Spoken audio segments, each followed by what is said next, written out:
Oh. Our imagery building, swearing, murder, death, a vampire. Many ways to die. This is Lydia's Labyrinth. The Labyrinth of Lydia. The labyrinth that Lydia built. The labyrinth made by Lydia. The labyrinth Lydia opens and operates. Welcome to my labyrinth, darling. Do please try not to die too quickly, will you? This is from Valhallions, who we played Travel Devil in last year's Spooktober Jam. With guys, yeah, it was the silly, charming DoomTube influencer Tornescence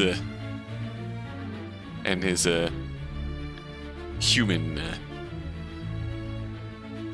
accompaniment on his way to make a travel vlog about his journey through Paris. Apparently, they are working on episode 2 for Travel Devil. So, where will Tornescence visit next? I don't know, but for now, we have a different evil delight to marvel at this time. This is Lydia's Labyrinth, and it is a choose-your-own-adventure style visual novel. So, we must try and survive the vampirist's lair. There are 29 ways to die. Do not click. Okay, I will not click the do not click button. Bad luck can't last forever. Hey, you should totally enter this contest I saw today for a free holiday. Here, let me sign you up. Just listen to this. It's an all-expenses paid trip to a real-life castle. Ooh, filled with hundreds of years worth of history in every stone. You'll be greeted by your very own personal driver at the airport. And chauffeured in style to your final destination. That looks like we've been, bagged and thrown in the back of a white van. Far away from the frantic stresses of the city. Ooh, a remote, isolated mansion just off the peaceful coast. However, you still will be furnished with the very latest technology and entertainment. Hold still, you. What? Oh no. Once there, you will be escorted to luxurious accommodation. Down you go, you chum. Where you can rest assured that your every need will be personally overseen by the mistress of the estate. What have you got to lose? Right? Hello, darling. Aren't you just precious in your little jumpsuit and communication visor? What? Hush, my dearest. I can't tell you how enraptured I am to have you visit my humble abode once more. What? What's she talking about? I've never been in a hellhole like this before. Getting you here was no easy feat, but only the best will do for my adoring public, darling. And now that I have you, well, I'm almost giddy.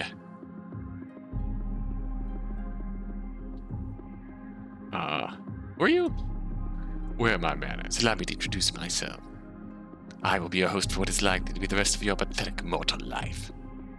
I'm the ruler of the night, the mistress of the maze, Lydia von Mercare, and true heiress to the Dracul throne. But about me, my delicious morsel, back to the business at hand. What am I doing here? Ah, my beautiful sacrifice, allow me to illuminate you about your unfortunate predicament. I shall be your mistress of ceremony, as you, my sweetling, have been chosen to be the participant in the premier attraction of the night court, Lydia's Labyrinth.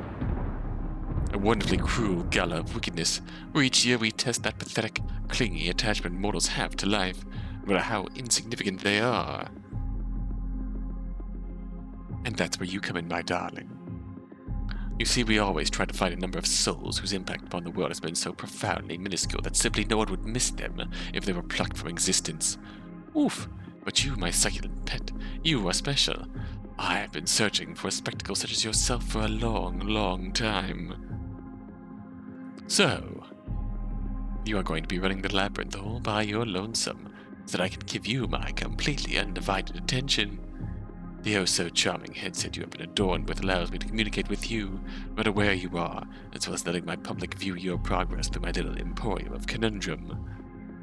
Those watching for the comfort of their devious lair should be seeking the mortal's progress on the map on the left side of your screen. Our poor prey here will have no such luxury and will have to blindly navigate their way to the end of our maze with only their puny wits to guide them. However, if they can somehow solve a little brain teasers, you might just find some useful items or clues. Little something to add a precious sliver of hope to their escape. Do you think they can survive, or will they fall prey to one of our devilish traps? My fiendish friends, it's time to place your bets. Now, my delicious morsel. Are you ready to play? What's in it for me? Honestly, isn't entertaining me enough? No? Well, let's just say it could be treasure, or freedom, or something more. Carnal, perhaps. We'll just have to see, won't we? But on with the show, my dear. Your job's to find your way through the labyrinth to me. I will be eagerly awaiting you at the exit with your final reward. Do try not to die too early. We wouldn't want to disappoint our viewers now, would we? So to help you, I've been terribly generous and instructed my minions to scatter some useful tidbits around to give you a fair shake of it. I see one of them right now, right there in front of you. Honestly, when I said throw them about the maze, I didn't mean in the bloody first room. You idiot. Imbecile. Get out of my sight. No, wait. I have a better idea. You stay just there until I'm finished talking to our guest. Apologies, darling. It's so hard to enslave good health these days. It looks like that suitcase has been left for you. What would you like to do? Open it, obviously. What a greedy little pig you are. Just diving right in with your grubby little mitts. The case opens easily with a click. Inside, you find a folded piece of paper held down by a curved dagger. Spec knife. You gingerly pick up the knife. I think it's reassuring weight in your hand. It's a short, curved blade about the length of your index finger. Guess that it might have once been used as part of some sort of ancient ceremony. Since it doesn't seem very practical for a weapon. The gilded hilt is adorned with red sparkling jewels and only supports your theory that it was more a blade of station rather than a device of defense. You peer closely at the blade, turning it slowly to try and catch what little light there is available. You notice a heavily worn down hallmark of a crown on the metal. Thinking better than nothing, you put the knife in your pocket. You unfold the slightly crumpled piece of paper. The writing is done in a hasty scrawl, as if the writer feared discovery while scribing. It reads, "My mistress awaits at the northernmost point of the labyrinth. However, I caution you that the direct route is not necessarily the safest. I wish thee the luck that was not afforded to me." Close up the box and get back to your feet. Step away and turn your attention to the door of your cell. Hold your breath as you reach for the handle and breathe out slowly. The door pulls open with no resistance, revealing a tunnel beyond. It takes a moment for your eyes to adjust to the new light. Dust dances in the air around you. The tunnel leads off to what you think of as north, immediate darkness stretching before you, but you can see a small glimmer of light in the distance. Take a moment to steady your nerves before stepping out of your cell and venturing forth into the labyrinth. That's it, my dear. Good show. Keep going. I'll see you soon, my sweet. Lydia vanishes from your viewer as you cautiously walk through the unnerving passage. The strange weight of the helmet bows your head forward uncomfortably, causing a searing pain in your temples with every jolting step from where it was forcibly attached. You grit your teeth and trudge toward the light with a grim determination. A single lamp illuminates the corridor you find yourself in. The way back remains shrouded in an unnatural darkness, the light unwilling to venture from whence you came. The corridor continues forward with similar spots of light guiding your way, but you also see a left turn that seems to open up into a larger area. Where would you like to go? North is dangerous, so let's go north. Onto a room with 5 wide doors on the northern wall. To the south lies a dark path with a distant solitary light.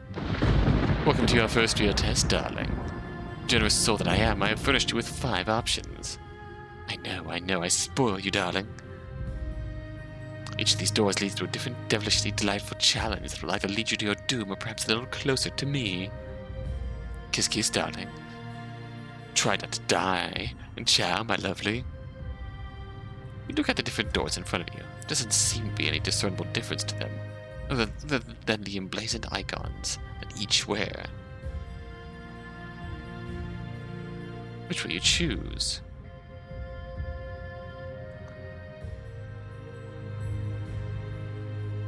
Jesus. Come to a large open room. In the center of it sits a table with a crystal decanter and a note sitting under it. The northern wall of a large fireplace dominates the room. To the left of the mantel there's a door, and on the right side there's a staircase going eastwards. Like the fireplace? As you get closer to the fireplace, you notice that the back of the hearth is false. If you crouch down, you could walk through to a secret room on the farther side. Let's go, why not? By the hearth, you find yourself in a cramped room. You see 4 bottles in a recess on one of the walls. Around the wall, you can feel a beveled edge that hints that the wall might be able to open up, but you don't find any mechanism to trigger it. Oh, from behind you, you hear the sound of the stone grinding on stone as the fireplace closes up. Poor little mortal, trapped like a rat. However, unlike the rodent, taking the bait is actually your only way out. You must drink from one of these bottles. Once you open a seal, you are committed to your choice. Choose correctly and the door will open. Make the wrong choice and, well, let's just stay positive, shall we? Good luck, my fleshling. You lift each of the bottles up for closer inspection, but the opaque glass offers no helpful insight. All you can tell is that each of them is about half filled with liquid. Red. Crack open the seal, raise the bottle to your nose, and sniff, but you don't detect anything strange. Are you thirsty, my pet? I am. I wager you'd be quite refreshing. Ha ha ha ha. Now be a good succulent morsel and drink up. Peer inside, and as best you can tell, the liquid appears to be clear like water.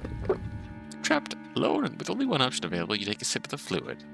At first nothing happens, but then you feel your throat start to burn and your abdomen cramps severely, doubling you over. You try to vomit, but nothing comes. You try to breathe, but nothing comes. You feel like you are being crushed from the inside. You collapse and the bottle smashes on the ground beside you. Your eyes last image is that the liquid hissing and smoking on the floor. Death. Poison bottle. Oh, that's green. Sniff, sniff. Nothing happens. Oh, green is good. Yellow.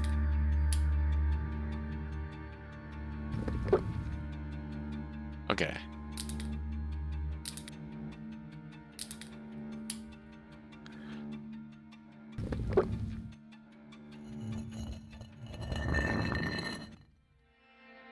Next room. Ooh. Follow the passage until it opens up into a large, run-down room. Once it might have been a grand hall, but now it is nothing more than a crumbling ruin. The stench of bodily excretions overwhelms you and threatens to empty your stomach. Just by a few shuffling bodies moving aimlessly around the squander. Unaware of your arrival, for the moment, you can see passageways leading both east and west, and to the north there's a door. Think you could use the broken pillars and are able to creep your way to either the east or the west passage without drawing attention. To get to the north door, you need to somehow get past the roaming thralls. I like to live dangerously. Move forward from a rubbish heap to brick pile to crumbling wall, trying to inch closer to the door. Take a moment to try and observe the monster's movements to gauge any patrol. Reason for their shuffling, but you find none. And yes, so sad. Sometimes my gift just doesn't take. What's left is an empty husk. Not dead, not alive, no thought other than hunger. Absolutely useless as servants, but surprisingly vicious when provoked. I like to keep them as guards of a sort. You're not picky eaters, so proceed with care, my succulent one. Perhaps you might join them. We shall see very soon. So soon. I shiver in anticipation. Sneak. Do your best to stay silent, moving from bunk to bunk. A Thor comes towards you and you hastily crawl under a collapsed column and watch taloned feet as they pause beside you. You hold your breath as the pause drags on. Mercifully, the creature eventually turns and shambles off again. Count to 3 before crawling out again. You see the door just ahead.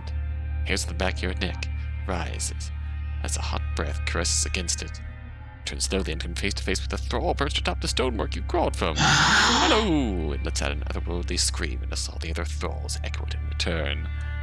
Then, as one, they all spring at you with fangs and claws bared.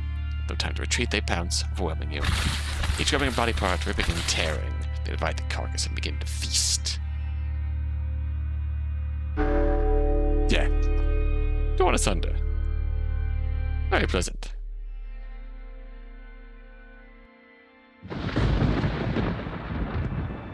Obviously we run. Shuffling slaves seem unaware of their surroundings and bump and bang into things. They're also not moving very quickly. You can make it. You just got to time it. Hold your breath as a thrall stumbles by your hiding spot. As soon as you see their back, you go. A straight dash for the door, leaping boulders like hurdles. You hear an otherworldly screech and the creatures react and crash into the rotting furniture, giving chase. You reach the door and look back to see dead eyes. Hunters charging forth, teeth and claws gleaming in the low light. You manage to whip the door open and smash a forearm into the face of the closest ghoul and slam the door after you. Ooh. You hear the sound of the door sealing behind you. Try the latch, but it won't move. So you have chosen the path of servitude. How marvelous. I have longed to have you prostrated before me for the longest time. Be my eternal penitent slave. Delightful. Come, my pet. Nearly there. As Lydia disappears from sight, you notice that the emerald walls start to move in. In near distance, you can see another room. Can you make it before the walls close in on you? Well, obviously, you want to crawl. Take a second to observe the closing walls. There are definitely angles. The top was narrower than the bottom. Also, Lydia has referred to this area as the path of servitude. She was exactly the kind of sadistic megalomaniac who would be thrilled at the chance of making her prey crawl for her pleasure.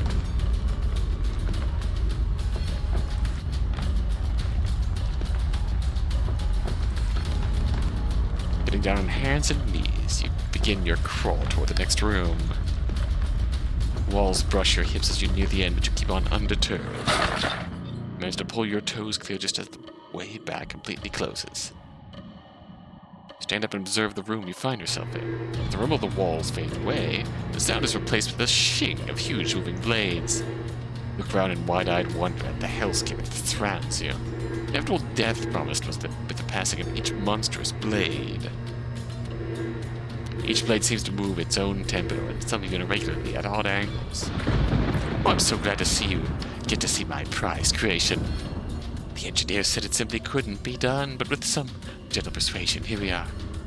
Although it did feel like we were going 2 steps forward and 1 step back at times.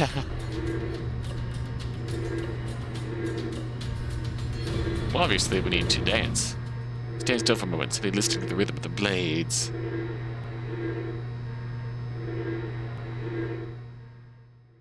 You close your eyes and feel your body start to move on its own. In mind's eye, you are no longer in this hall of horrors. No, you're on the worn marble tiles of the Bucharest Royal Palace. You spin and step in a dream, blades sounding the beat. 1, 2, 3, 1, 2, 3, 1, 2, 3, 1, 2, 3. And picture yourself twirling in time. Lydia's face fills your vision, startling you from reverie just as a pendulum grazes your cheek. You fall back in shock, losing your footing. You look back at the room of death you just whirled through, unable to comprehend what had just happened. Funky, you've never been to a royal palace. Not with her. Surely not Lydia. Wonderful. Breathtaking, darling. You were dazzling, my dear. I am so glad something remains. It will be all that sweeter when we meet. Reincarnation of a dead lover? Lydia, no, focus. Pick yourself up and enter the next room.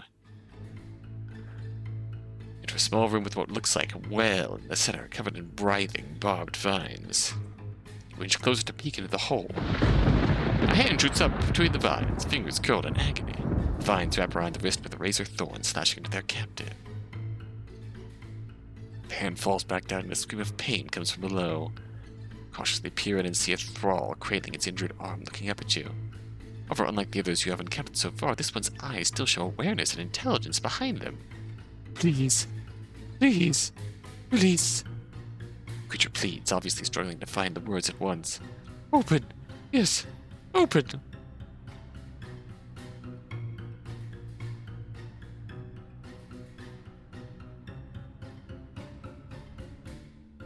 Why should I? Reasonable question after the ordeal you have been through. Sympathy wells up inside you for this wretch, but experience also advises caution. If I free you, how do I know you won't just kill me? I'm sorry, I can't risk it. Turn to leave. Huge ornate double doors lie ahead, signaling the end of your odyssey. Take a step forward and the hissing voice calls again. Please! Open! Kill! You see? You turn back. Soul-wrenching. Logic and heart colliding over the best course. You can't open it. You'll just kill. Yes, kill! Kill! Mistress! You're taken aback in shock. Kill Mistress? Yes, open. You take a moment to think. Inspect the vines. Take a closer look at the vines caging the prisoner. It seems semi-sentient, pulsing and writhing towards anything that gets too close. Vicious barbs cover their lengths like living razor wire, protecting the pit. I think it might be possible to pull the vines aside and make a gap for the thrall to escape through, which will definitely get injured doing so. Those razor vines were too eager to coil, crush, and slash at any vulnerable flesh nearby. Why should I free you? Revenge! Creature snarls. Open! That's open. Put your hand up your sleeve and attempt. That's open.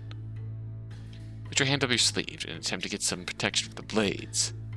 Which recoil and grab it with the barbs pierce your sleeve, drawing a pearl of blood from your finger. Flinch back, shaking your hand to ease the pain and to psych yourself up for another attempt. Alright. When I say go, you get out, right? I don't know how long I can hold this. Yes. 1, 2, 3, go.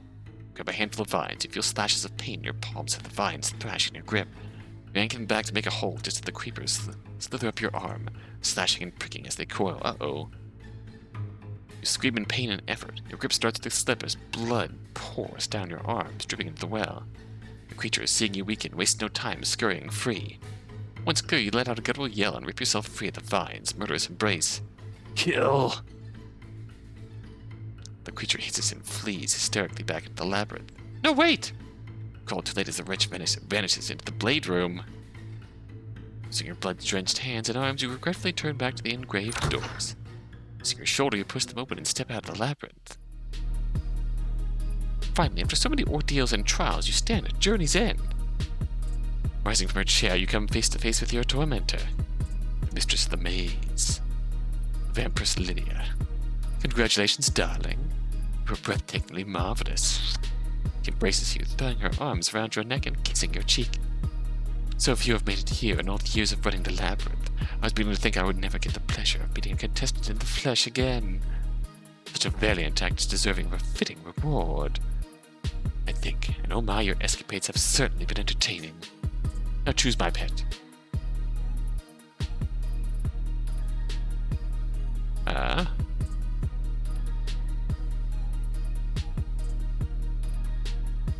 Treasure. Still such a greedy little piggy. Vampress looks deep into your eyes, a victorious smile on her lips. Very well, my gluttonous mortal. If riches is all you desire, then that is what you shall have. Red lion crosses the beautiful neck of the Vampress. Look of shock contorts her beautiful face as her head slides slowly from her shoulders. Yes! Kill! Ding! Free! The thrall you liberated from the pit raises its bloodied axe to the sky and screams in triumph. You walk over the treasure chest and kick it open, revealing enough gold to start a small country. The thrall nods in satisfaction and sets off back into the labyrinth, leaving you to your riches.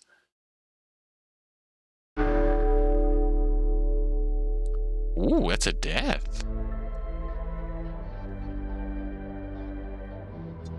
Oh.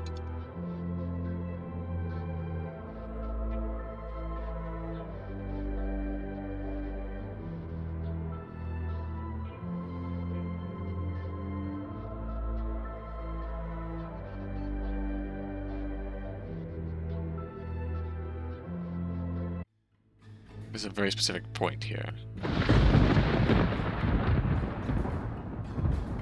Leave it. Better safe than sorry, you tell yourself as you approach the ornate door. No! Please open! No, against please, you shove the door open the doors and step out of the labyrinth. So skip ahead. Sure. Vampress turns and gestures to a waiting chest and steps back, still with that smug smile on her face. Kicking it open, the chest reveals its hoard, enough gold to start a small country. Servant bows to you before instructing its minions to lead. Heave the chest onto a trolley and tow it away. You follow them as they lead you out through the castle. Lydia's laughter echoes behind you, and you can't help but feel that somehow she won.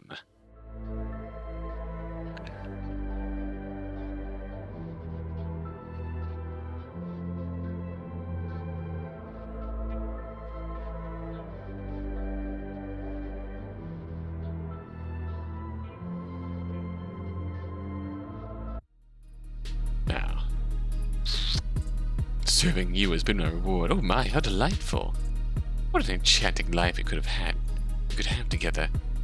You doing my bidding for all time.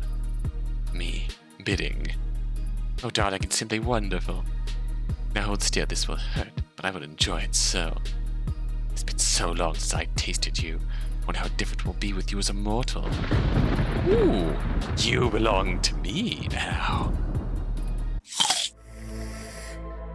Chompy chompy.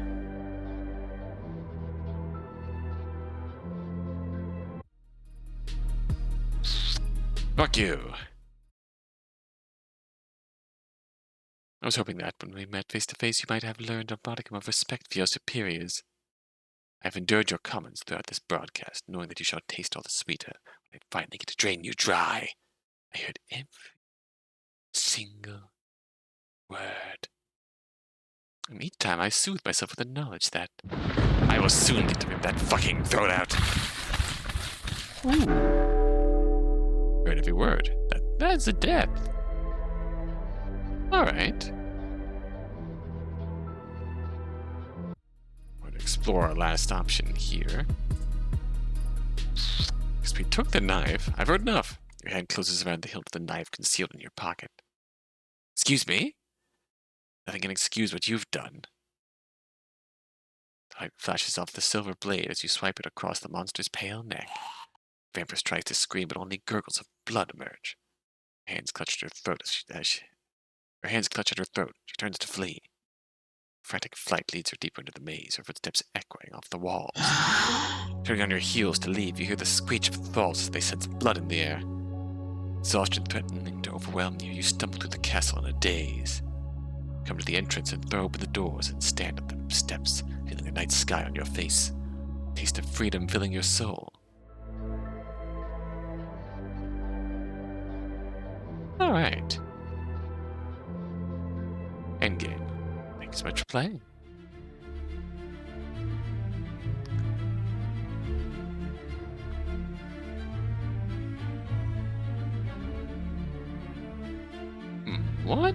What counts as that here?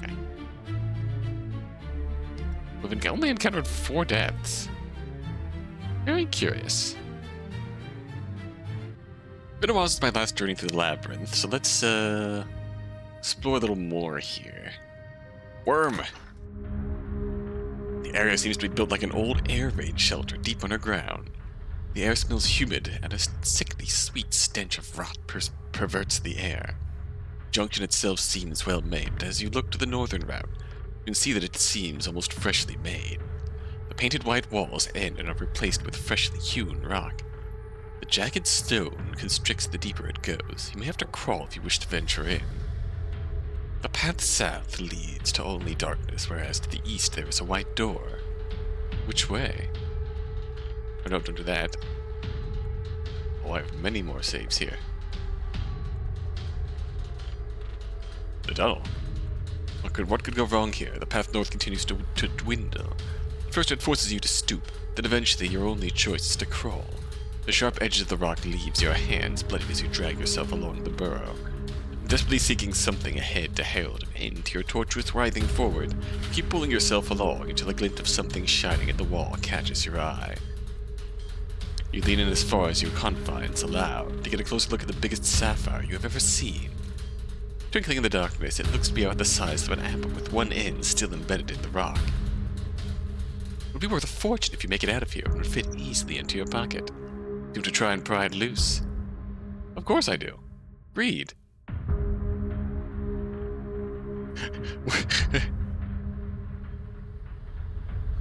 You know that Yami Merrick line from the old Yu-Gi-Oh series? You know what they say, greed is good. You maneuver your body so that you can place both hands on the head of the jewel. You brace your legs and back into the wall of the tunnel, ready to pull the gem with all your might, but to your surprise it comes away easily. The tunnel's gonna collapse on us, ain't it? Or have you noticed that a string runs from the bottom of the stone into the wall? You kill this little magpie. Tisk tisk. You have just enough time to hear the thunder of falling rocks above before. Death! Shiny! Turn to the last room. Leave it be. Reluctantly, you avert your gaze to the tempting prize and continue your crawl forward. Oh, forward! The tunnel tightens even further, making each inch a struggle. You pull yourself along by bloody fingertips and pushing with your toes.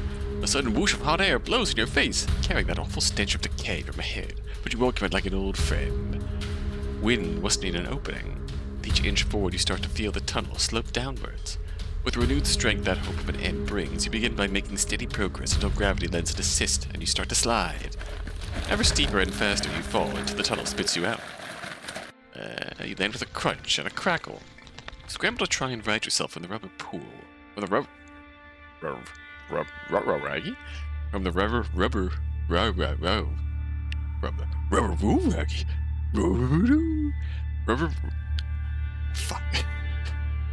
pool. I'm saying rubber again. Rubble pool. You have been deposited in. Your eyes slowly adjust to the electric light after so long in the darkness. Oh, bones. You look around to examine the unstable ground you find yourself in, and a mound of gritting bones. Gritting skulls and bones stare back. Startled, you fall back, pressing tightly against the wall as you stare down, wide-eyed, at the horror of such a mass pile of bleached white cadavers.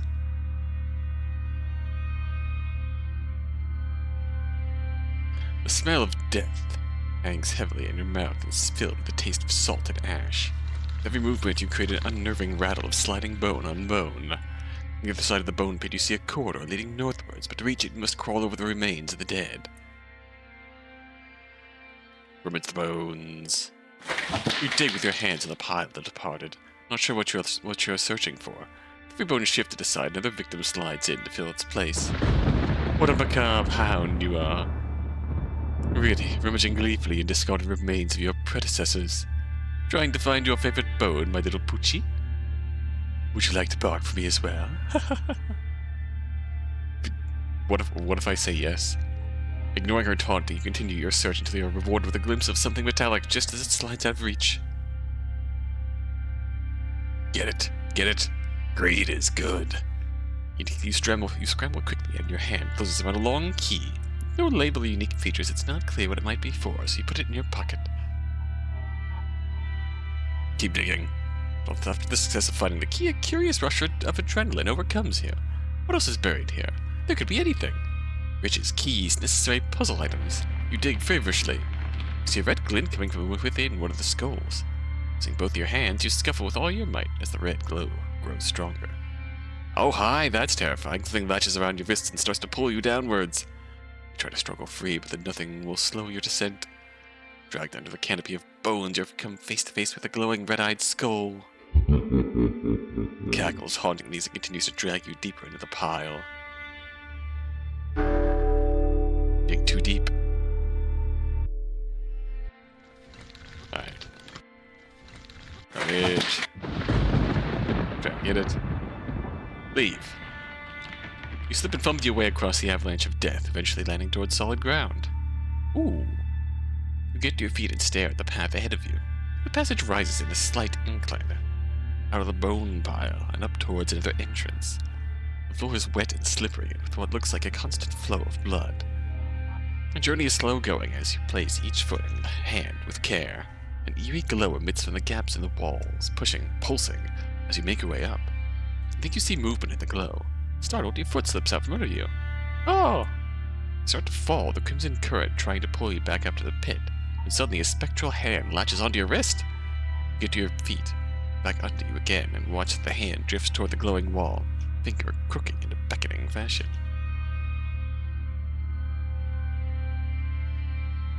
Lock that shit back to the bone pile. You return to the pit of bones. As you inch forward, you feel the ground shift below you, and you're thrown into the mass grave once again. You swim through the rattling death at the surface, gasping.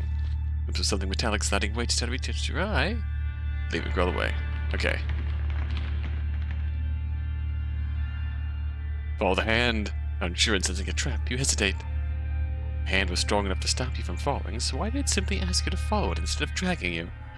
Was it too weak after taking corporeal form? Was it a lure to something worse? Was it one of the souls of the lost in this hellscape trying to help? Consider all the options, but fall into the idea that if it wished you harm, it would have just let you fall. Carefully, you strafe toward the glow. Once there, you grab hold of one of the struts, securing yourself as the hand reappears, carrying a small bell. It presses it into your free hand, and as you touch it, you hear a whisper in your mind. Sound the toll to call home those caught between life and death, trapped in perpetual servitude. Release them. Ooh. The final words echo in your mind as the hand evaporates into the wall. The entrance. Slow going without any further incident, make it to the entrance. Ooh. You enter an old boiler room. I like how each... I legit thought that,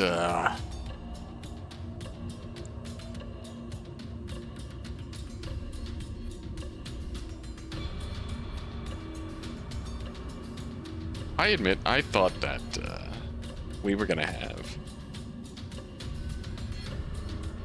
like, the whole 5-room branch was either going to, like, unfork quickly, or it's going to be like a, if you enter the wrong door, you just die. But there's also going to be, like, fully fleshed out routes. Interesting. Steam hisses at you from multiple leaking pipes. The air feels suffocating and reeks of oil and sulfur.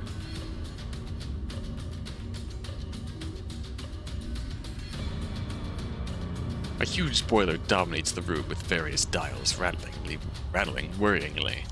A ladder leads up to an overseeing room and a door leads eastwards. Oh wow, lots of stuff. Blood path. Oh, return to the bloodstick passage. Bone pile?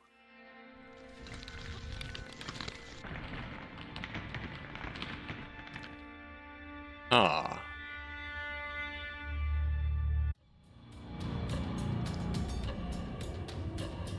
Feels like the items we got are very necessary if the design has us able to go back here. Inspect boiler. Get up close to the boiler to have a look. Various dials are straining with their pointers quivering in the red. Oh, this is gonna blow. The boiler itself shakes and vibrates under the strain of its purpose. Too long without service. Kick it! No one knows why, but sometimes violence is a solution when dealing with temperamental machines. Stop at the edge of a TV set, thunk on a monitor, or boot to a washing machine. Countless times, this inexplicable method writes something wrong within the machinery and all starts to work out. This was not one of those times. The boiler hisses angrily and steam blasts into your face. Oh! You can feel your skin dripping from your skull and try to scream, but the sound is swallowed by an almighty explosion. It is a sad thing your adventures have ended here. I knew we should have had that thing surface before we started the show. There's always just so much to do, must have slipped my mind. Poor dear. Oh well, there's always next time. Be a dear and clean this mess up and reset for next time. Oh, and call my contractor. Under pressure.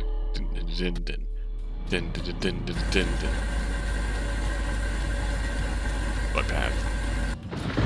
What's taking so long? I mean, really? Don't you know it's rude to keep a lady waiting? Well, if you won't come to me, I guess I'll just have to come to you. Oh, interesting.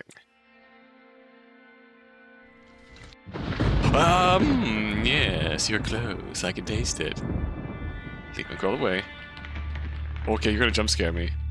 Ah! You're mine! Mine, mine, mine! Can't be waiting. Oh, wow, that kicked me out. That kid straight up kicked me out. Oh, damn.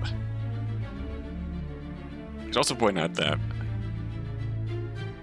we're now told what ending. Yeah. This was in the update, the 1.2 update. Okay, so. No fucking around. You tried some switches and buttons, but nothing seems to happen. Remember that you have seen in movies. People turn a crank to relieve pressure. That solves the boiler problem nearly every time. Start cranking with all that you've got, but kaboom.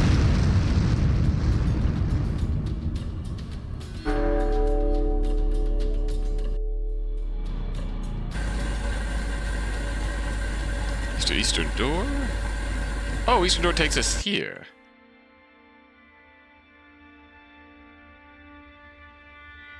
Oh, does this take us through? So the inside make your way to the Western Passage. Oh, that takes us back here. Oh, hi, sorry. Eastern door. East. Ooh. Well, we're gonna get killed.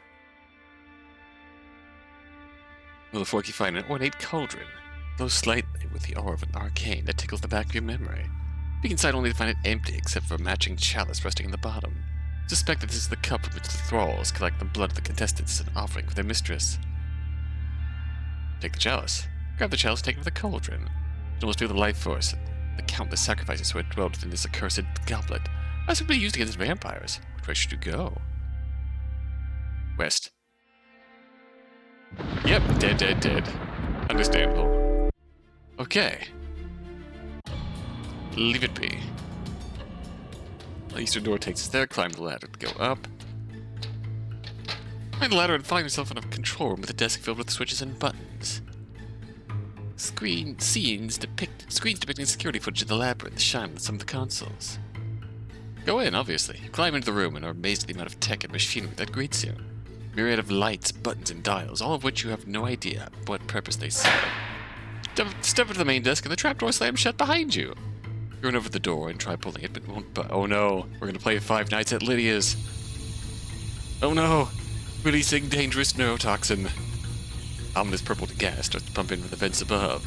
You stay low to the ground, trying to buy some time to think. Use the controls, obviously. You push every button, but you can't. Nothing holds the flow of gas into the room. It's harder and harder to breathe. An uncontrollable cough racks your body and you slump to the floor. Oh, my little Icarus, we can't have you tampering with things you don't understand. It's a shame it has to end this way. I was growing quite fond of you, for a mortal anyways. I was so looking forward to meeting you in the... flesh, but rules are rules. You understand, I'm sure. La Rivoli... La Rividerie... Ibeta Mea. Gassed. So this is a... Win. Use the key. You take the key out of your pocket and shove it into the gap in the hatch. It springs open and you fall from the platform, crashing to the boiler room floor. A cloud of gas engulfs the control room above, preventing your return. Alright. Oh, don't do this to me.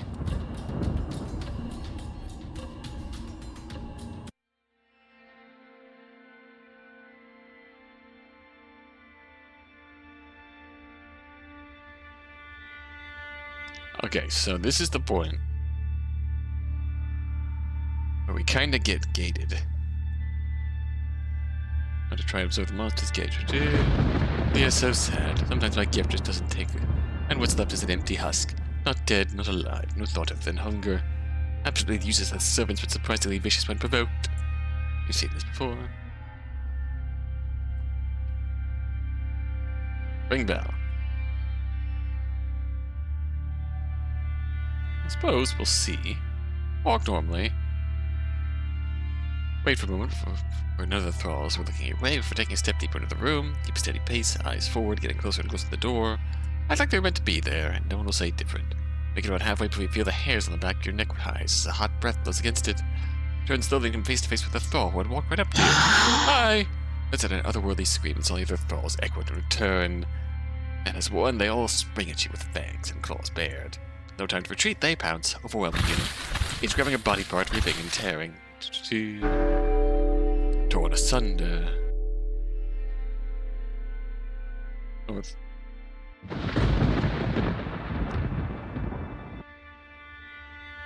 We think we've died from all this. Ring the bell. Remember the words that the spectre told you? Caught between life and death. Check out the bell it has given you. Looks so insignificant, like any bell you could have seen in countless schoolyards around the world. Do you risk sounding it? The ghost had asked you to free them, but what if all it does is alert the thralls to your presence? Is this just some sick joke? Let the lamb ring its own dinner bell. What do you do? Ring it. The spirit saved you once and gave you this bell after that. But what did you did? You could have already seen to it. Deciding to trust the spirit, you tighten your grip on the handle, knuckles cracking. A bead of sweat glistens on your forehead as you watch the throng of thralls stumble around the room. It looked like more had entered the room since you got here. It was now or never. The grim determination and fate already decided. You stand up from your hiding spot and ring the bell. A mighty gong resonates throughout the room. More fitting a church bell than the small trinket you carry. Shock of the sound wave ripples through the furniture and throws you from your feet, crashing through a pile of fallen floorboards. Struggle back to your feet, ears ringing and head pounding.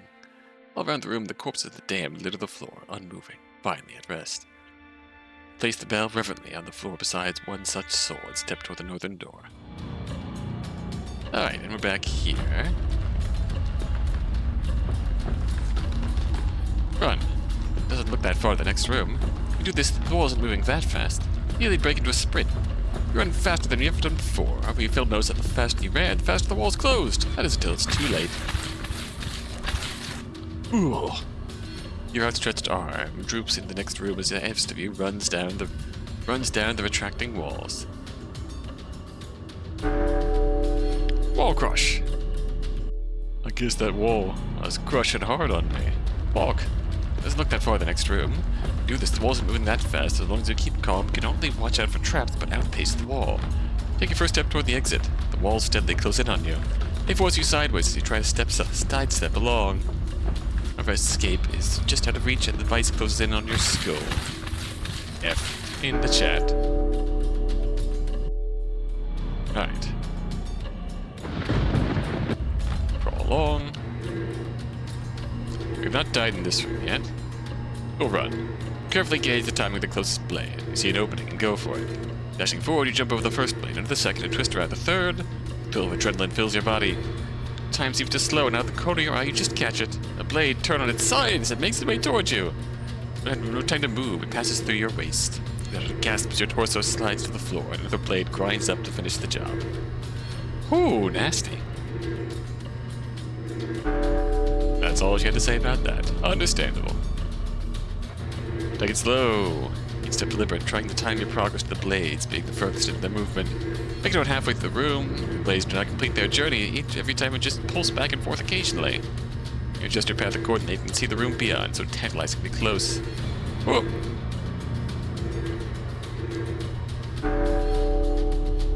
Dang, been defying.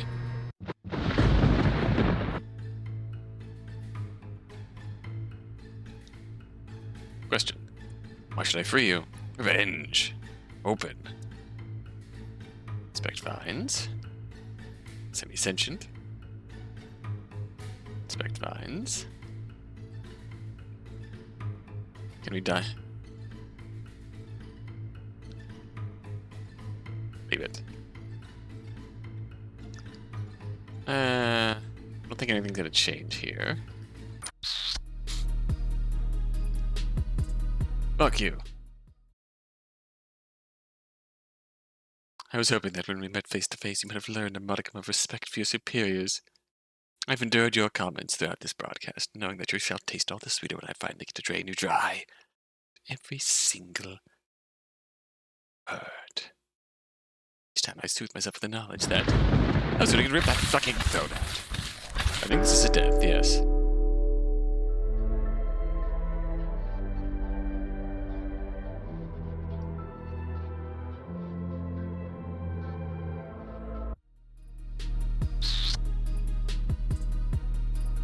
This gets us the pet ending, this gets us the treasure ending. Kill her?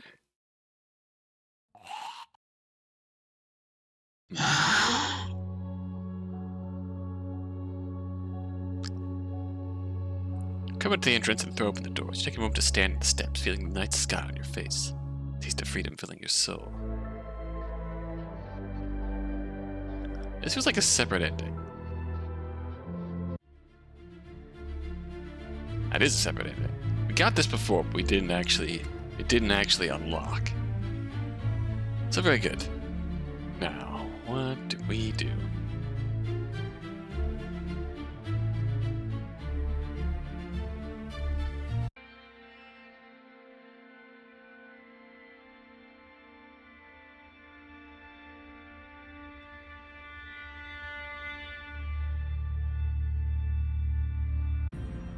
Heart? Oh, hello. The door opens into an exotically decorated boudoir. Veils, curtains, and cloths cover the walls, and pillows lie scattered on the floor. A mysterious figure sits, lounging on the cushions, long and luscious legs gleam in the light. Approach. The door closes behind you as you tread cautiously forward across the carpet. As you get closer, you see the more the lounging woman. Hello, you say uncertainly, but there is no response from the shadowed lady. Simply adjusts into a more inviting pose. One long-fingered hand beckons you closer as a bright eye shines in the shadows, promising a pleasure beyond imagining. Voice whispers to you, "Sit." No, I'm okay standing. Hissing snarl comes to the shadows before the woman leaps to the floor, fangs and claws extended toward you. Turn and run back toward the door, the creature chasing right behind. Bail through the door, falling to the ground. Oh, the berserk fiend leaps on top of you, trying to sink her fangs into your neck. Smash her visor into her nose, getting your feet under her chest and heave her back into the room. Scrambling to your feet, you slam the door closed and hold it with all your might. You hear her clawing on either side. You guys down see a turn latch under the handle and switch it, locking the door. Stepping away, you breathe easy as the door holds. Okay, we can't go back there.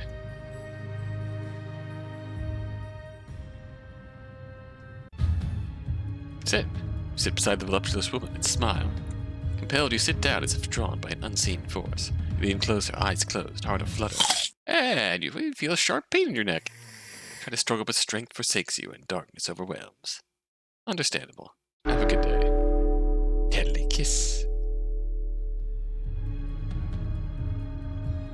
Leave. Can you go back? Cross takes us here.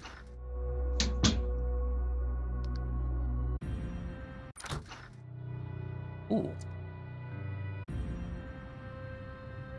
Dark southern path takes us back down here. Take the left path. Emerge into an elevated concrete area. The sound of waves crashing against the walls greets you. A thrill of hope dances down your spine as you taste the saline sea air. Seal air? The saline sea air on your lips. There's a dilapidated boat covered in rubble in the center of the courtyard. To the north, there's a strange square structure.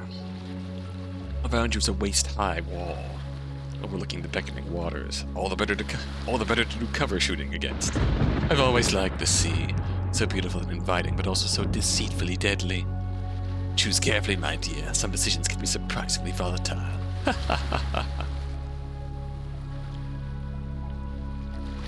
Up the wall.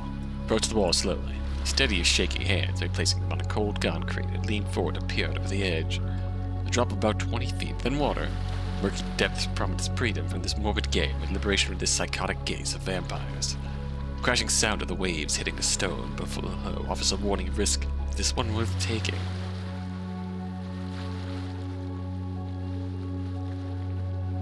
Yes. You take a few steps back. Breathe deeply. can do this, you can do this. Just one leap of faith and it's over. Gaze out over the coast. Not too far. You can definitely make it. Yes. Right. Breathe out slowly, deliberately. Then you spring forward. A few steps. Leap. Then air. Time seems to slow. The water moves lazily back and forth. All sound is drowned out by the gusting wind. You feel your lungs. Close your eyes. Body straight, ready to hit the water. Proximity alert. What? Red flashes in your visor. No! Ah! Proximity mine. Death 2. Death 2. Do we even get Death 1? Turn to the last room.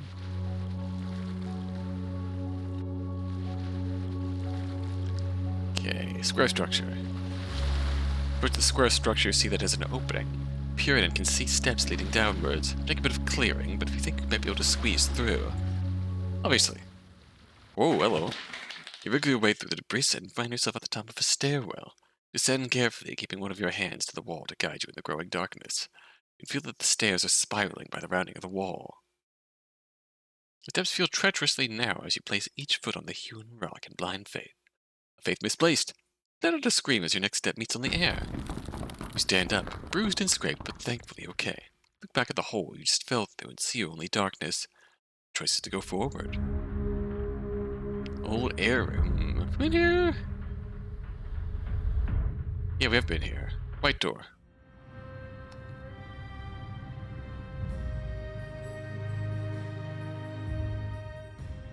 Okay, so that loops on itself. A bath. There's the boat rubble. Let's see what's here. Oh, there's a huge hole in the bottom, and it's completely unusable. If you do see an old fishing spear that still has its edge. Sure. Feels heavy and suspect it might be awkward to wield in narrow spaces, but you feel better having some sort of weapon with you. If you an old rope tied to the shaft and sling it over your shoulder. Turn back. North. I mean, really? Okay, yeah.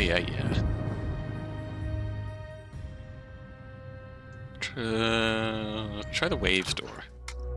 In the cross door, we'll go that more thoroughly this time. The door closes behind you and you step forward into a room that is wall-to-wall deathly still. That is wall-to-wall deathly still water. At the opposite side of the pool, you see another door with a box just beside it. Water between you and your destination is dark in the gloom of the room. The surface offers no insight into what lies within. Clearly before the river. Jump to the edge and with grace you dive smoothly into the pool, your body spearing through the murky depths. Piranhas! You feel something brush against your arm and try to turn to see what it does. Oh, that's this fucking shark. A large shark shadow coalesces into a mighty shark that is coming towards you. Without hesitation, you brace the ancient spear you had strapped to your back. Bravely level a point at the creature in time to see razor jaws open before you. Oh, damn! Your spear strikes true, piercing the beast's maws and went for the devouring strike. Its indomitable force heaves you across the pool, your back striking hard against the wall. Monstrous shark's death throws. Rip the weapon from your grip as the last of your air escapes in your battered lungs. Do you die anyway?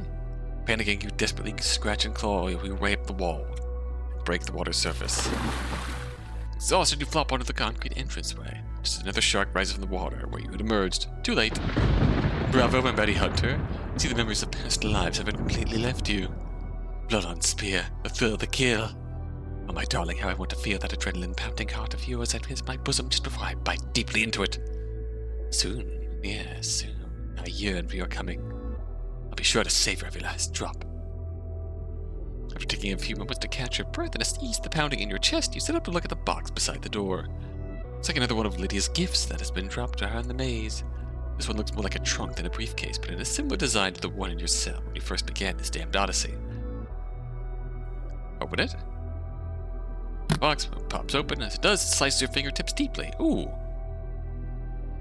Quite instinctively shaking injured hand, spraying droplets of your crimson blood onto the floor. The slight incline of the ledge draws the droplets downwards into a slightly beveled drain and leads the blood into the water. As the first drop of vitae aids the hole, the water starts to ripple as the creatures within gain your scent and enter a hunger frenzy.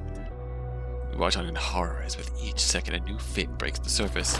The giant shark crashes from the water, making the mighty leap for you for the depths.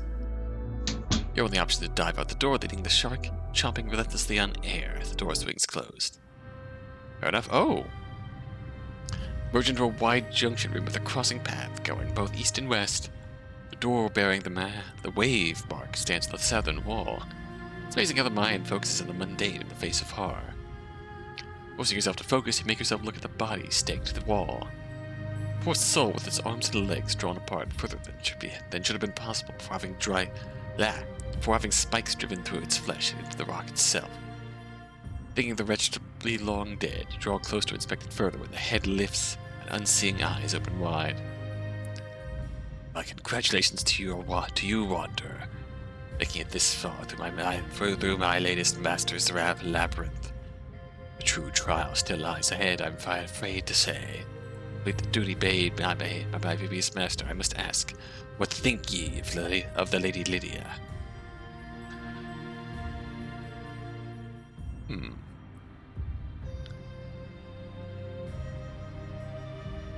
His beauty uncompared. Let me know that your choice has been heard. Now hear my words. The truth's eyes are ever watching, but not always seeing. There are times when her attention is elsewhere. Beauty's eternal, and your soul has been tied to hers ever since her beginning. Choose wisely, and you may win her affection. The rose, freshly bloomed red, is a particular favorite of the mistress. Go now and find your way forward. Say no more, my soul yearns for an end. It's been good to sense the light of my master one last time. The call of the damned welcomes me with duty fulfilled. The wretch's eyes close as slowly and the light fades away. His head falls forward, finally at rest. Body now nothing more than a corpse once again. Sitting there for the departed servant, you contemplate your next move. East. Reach another junction. Oh wow. Alright. Stone steps south. Whoa! The path curves northward as expected and brings you to an arched entranceway. Step through an enclosed courtyard, and an intense feeling of deja vu overwhelms you as you stare at the large monument in the center of the clearing. I thought I asked for that thing to be removed. Always reviled that disgusting effigy. No matter, it shall be gone soon enough, and any lingering remains of the previous the past is easily rewritten. Come to me, my sweet morsel. All will be put right very soon. Barely listening while the vampires were stalking, your attention kept drifting toward the statue. Just something so familiar about it. Oh gosh, this is so hard to map. Oh, this might lead to the tree room. Your hand moves on its own, brushing the stone almost tenderly, fingertips gliding along the stone surface. Not even sure what you're doing until click. A panel opens up in the statue's base. Glance inside and find a note written in your own hand. They come. A trail from those once held dear. I found that this man now obeys a new master. Some things are rooted too deep to be tampered with. A path of sacrifice, only blood will show the way. A path of reflection, always move forward. The watcher of the past only brings woe. The hunt nears its end, and time is short. Dearest Lydia, how could I not see that it was not me you loved, but my throne? Head shaking, you drop the note back into the compartment and push it closed. Shaking your head to help clear your mind, you walk around the monument to continue your journey.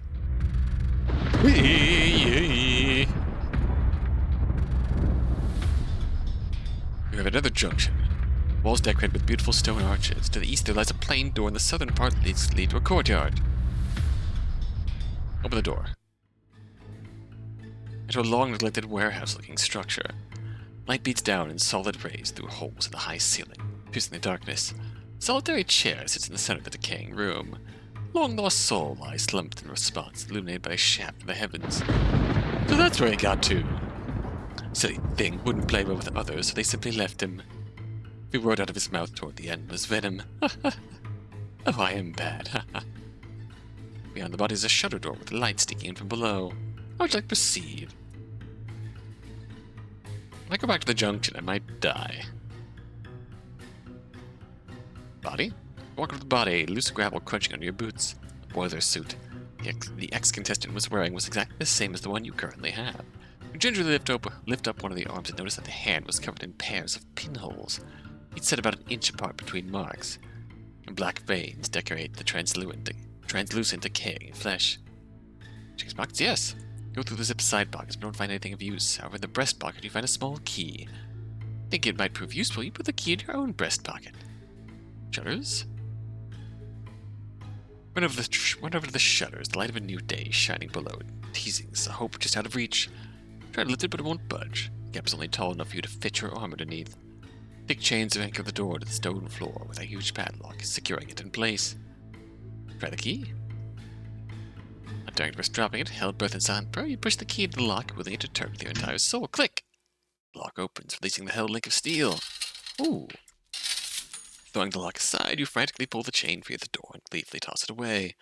With both arms gripping under the shutter, you squat to use your full strength. With a scream of effort, you heave, setting the shutter rolling up. The light at the end of the tunnel washes over you. You bathe in its warmth, basking in this moment. Do you leave? Of course I do. Exhale a huge sigh of relief as you take a step forward. Made it. Freedom, safety, life. Heading somewhere? How rude. Trying to leave a party without a goodbye. Till we meet again, my little blood dumpling. False finish. Alright.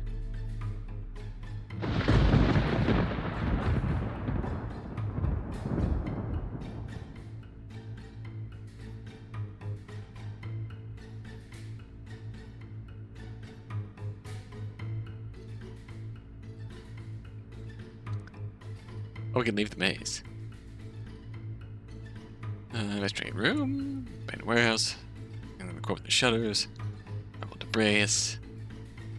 Dig. Dig the biggest pile, toss aside the debris, clearing a layer of mound, something reflecting the light. It's like it appears moist and then starts to move. Venom! Recoil back, but too late. It strikes suddenly, fangs sinking into your hand. Try to shake it off, but it weakened fast and fall to your knees. Oh no, that's just not fair. It was my veins that was supposed to sink into you. Pain of the venom flooding your veins is a hell that just won't end. Though you can no longer move, your death was neither quick nor painless. Felt each agonizing heartbeat pump death further through you until it mercifully pumps no more. Snake bite.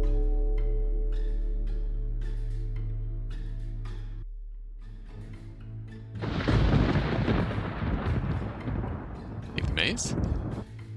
Back to the junction. Are we gonna die now? Yeah, we're dead. This run's pretty much shot. Let's see how we're doing. Decent. What does not count as an ending? Start from scratch. If you say so. Why would you like this? So coy and pliable, so willing, so servile. Delicious. Alright. Open it now. Oh no. Inspect it closely. Suspicious, darling. I won't hurt you so easily. So early. I like to have my fun first. Two latches and a handle. No moving parts. Hidden objects with barbs. Nothing within. Ignore it. Wonderfully wary, my dear. Just ignore it from the start. Wonderfully wary, my dear. Keep that up and might very well me sooner rather than later.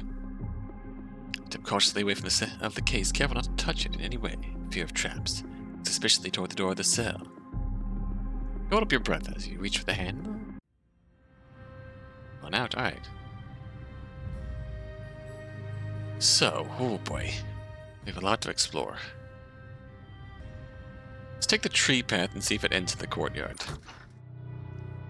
Walk through the doorway and follow the path until you come to a junction. The path ahead continues east and then appears to curve northwards. To the south, the corridor opens out to reveal an overgrown glass botanical building.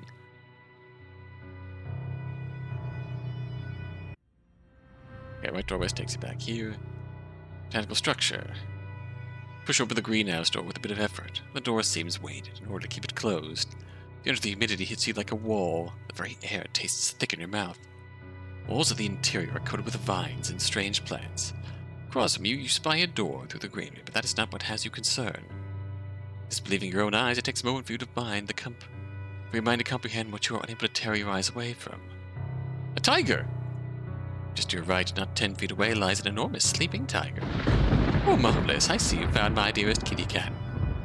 It's just ravishing. Now come to think of it, I can't bring you to mind the last time I fed him. Isn't that silly? The poor beast must be famished. Tread carefully, my lovely. Lydia's laughter fades in your ears. Your eyes remain locked on the monstrous beast. Thankfully, it hasn't stirred or noticed your presence. Yet. Pet the kitty. You've never witnessed such a majestic creature like this before, at least never in person or as close as this. Aye, as you draw nearer, the beast lifts its massive head and lets out an enormous yawn, revealing the largest teeth you've ever seen. You put a hand toward it as two predatorial eyes snap their attention upon you. You have only an instant to realize what the hell you're doing before the tiger pounces on you and tears into your flesh. Sleeping tiger. Inspect the nearby plant line. Inspect the plants growing all around the glass walls. You don't seem to recognize anything in particular. They all seem to be a strange hybrid of various plants. Oddly, the smell of garlic permeates the air. You lean in closer to inspect a plant with light lavender flowers that you thought looked familiar. So intent on your investigation were you that you didn't notice the approach of the stalking predator until it bounces on your back. You scream as claws and teeth rip away your flesh from your bones. Crushing botanist leaping tiger. Hell yeah. So we can't do anything in here, can we? Try and get to the other door. Walk slowly and silently across the room, eyes locked on the slumbering beast. Steps in exercise and control, willing your body not to make a single sound. Reach the door just to hear the beast let out a huge yawning roar. Pull the door closed behind you and sigh a huge breath of relief. Ooh. The small office you find yourself in has barely enough space for the workbench that fills the opposite wall. The bench is littered with a bunch of in-progress tasks, all just left wherever the occupant had space to set them.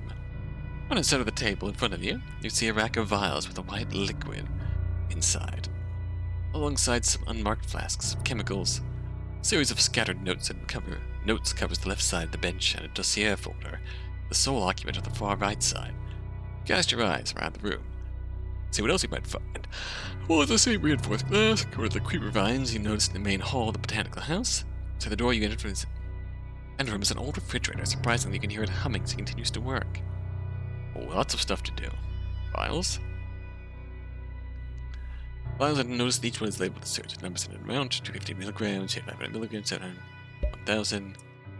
Cork the vials in the scent of garlic assaults your senses. You probably plug them up again and attempt to fan away the scent with your hand. Below the rack, you see a note with a hasty scrawl. Initial tests proved promising. Increased dosage gradually built tolerance. Clearly, we smashed them. Roll the vials to the ground and grind them at your boot heels. The overpowering stench of garlic fills the room. Take them. The vials in your pocket. Alright. Good notes. Jumble of various information, some old, some fresh, and some in a language you don't recognize. Pick up one of the more recent, still white pieces of paper and try to decipher its meaning. A medium vampire. It's the flowing script that seems to detail the kind of ritual that is beyond your understanding. It tickles your mind with an unsettling feeling of deja vu. Toward the bottom of the page, in different handwriting, a note of caution was scribed. Subjects must not imbibe vampiric vitae, lest the ritual be nullified. Documents with different headings and tongues lie among the pile.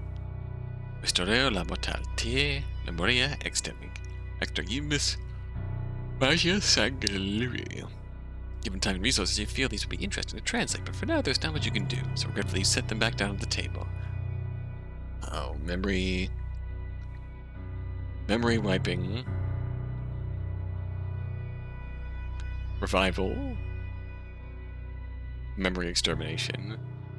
Blood magic. Check dossier. Magnetic blades. The dossier explains the mechanicals and schematics of a murderous room and its construction. How the electromagnets used to swing mighty razors and how they managed to overcome the stability issues. Little note attached to the invoice page by a paperclip. Request that the control panel was embedded in the wall and hidden pressure by a pressure to open plate. The activation code is also set to 1260 as per your instructions. Interesting. So the fridge. Unknown meat. Yes. So we have to come in here and we need to feed the...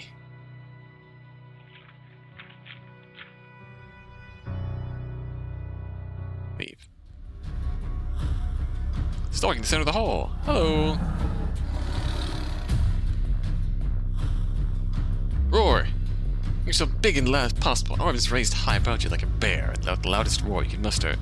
Kind of sedates and circles around you, but it seems to be keeping its distance, wary of this change in its prey. Lunge forward. fake forward, but the beast leaps to the side. Oh no! Catching you off guard. Tiger strikes and sinks its teeth into your leg, bringing you down. Scratch and flail to try to drag yourself away, but the beast, the massive paw on your chest, pinched you to the ground. Final sight was the tiger raising its other forepaw up before your eyes, before a massive claw swipes your face from your skull, and the feeding begins. Toasty! Face off! Roar! Now you see a real war face. Roar again! Creature roars back, accepting your challenge, but on guard for what this unhinged human might do. He paces back and forth, eyes never leaving your own. Body ready to pounce, but not willing to make the first move. Maintain your stance, trying to tap into your primitive instincts. Snarling, fingers curled as if you're ready to use your claws. That you don't have. Do your best to intimidate the feline predator. Legs wide in a power stance, you swivel gently to keep the tiger in front of you, protecting your flanks. Back of your mind, you realize that the beast is no longer between you and the exit. Slowly, you start to yield ground, inching closer to freedom, all while maintaining a threatening pose. The tiger notices that you're backing down and starts to get in a position for the pounce. Cast a worried glance of your shoulder with the door almost within arm's reach.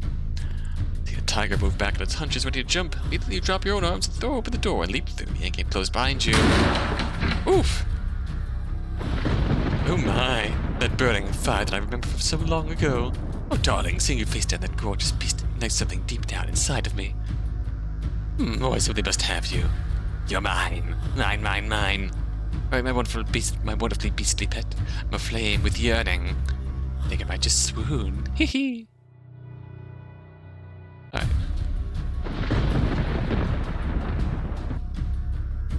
Back in the room. Try to run, the beast cuts you off. Your body tends to freeze in fear. Bunch. Nicked. Run faster. Let's see what else we can do here. Run! Panic! Alright.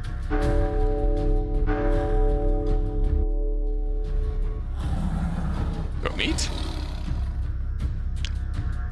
Do smart. Let's do the, okay. Work in. Power move. Back to the T-junction. Barely out of there alive last time. Let's not tempt fate.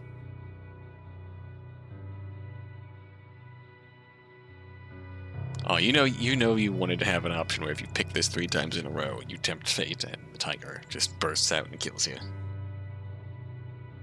Alright, we want to go path east. Okay, we're here.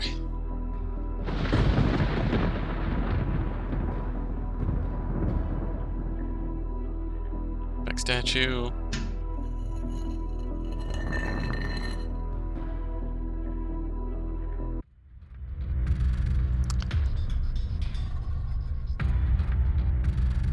Don't have south take us out, yep. West takes us to Renfield. Go north. Walls decorated with beautiful stone arches. East lies a plain door, southern path looks to lead to a courtyard. The door takes us here. There's really anything to do here. Oh! Follow the path, cautious of what might await around each bend. Not long before you come face to face with the painted visage of a gargoyle carved into the wall. Notice that a parallel path also leads to this wall from the opposite direction. Inspect the gargoyle. Its hideous face contorted in hellish hunger, mouth agape. The stone of the tongue appears to be a slightly different shade from the rest of the sculpture. I wonder if it would feel different. Is it a hidden switch, or could it be a trap?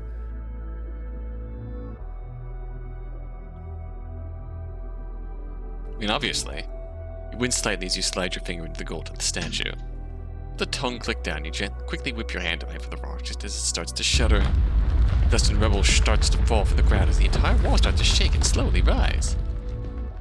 Extravagant-looking entrance hall. Luxurious carpet softens the floor underfoot, and you can feel the welcome warmth of the candelabras from here. A dual staircase lies at the other end of the room, with one case heading left and one heading right. Congratulations, darling. You made it to my humble abode, but you're not quite through with you yet. Are we, my loyal viewing subjects? Of course not. So in order to make it to me in your grand hand, you must choose which staircase to ascend. I think making it this far deserves its own modest reward. I know I spoil you, but I do like to treat pets who please me. And you, my dear, have been marvelously pleasing. My appetite has definitely been whetted. I think a clue for what lies ahead is well deserved, my sweet. Of course, all paths inevitably lead to yours truly, but your road you choose will have its own unique, shall we say, thematic challenges. Left stairway will take you down the path of sacrifice, whereas the right will bring you down the path of reflection. Both will be frightfully dangerous for you, but also terribly entertaining for me. Choose well, my lovely. Alright. Renfield had something to say about each, I believe. Alright. Path of Sacrifice. You had only entered this contest because you felt you had nothing left to lose. This labyrinth had any silver linings that you are now acutely aware of how precious life is, and how, no matter the struggle, you have the strength to keep getting up. Knuckles whiten as you grab the banister and pull yourself up to the first few stairs, determination fueling every step. This is not what I was expecting. You enter what appears to be a sort of conference room.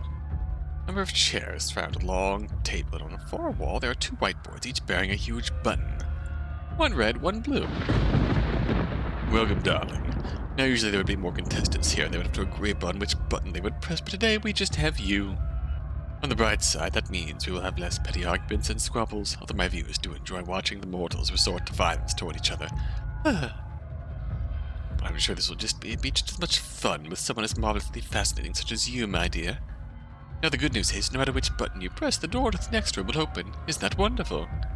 However, depending on which button you press, someone will die. Oh, I do love this devilish little game. I'm sure you're on tenterhooks about finding out who our unlucky sacrifices might be.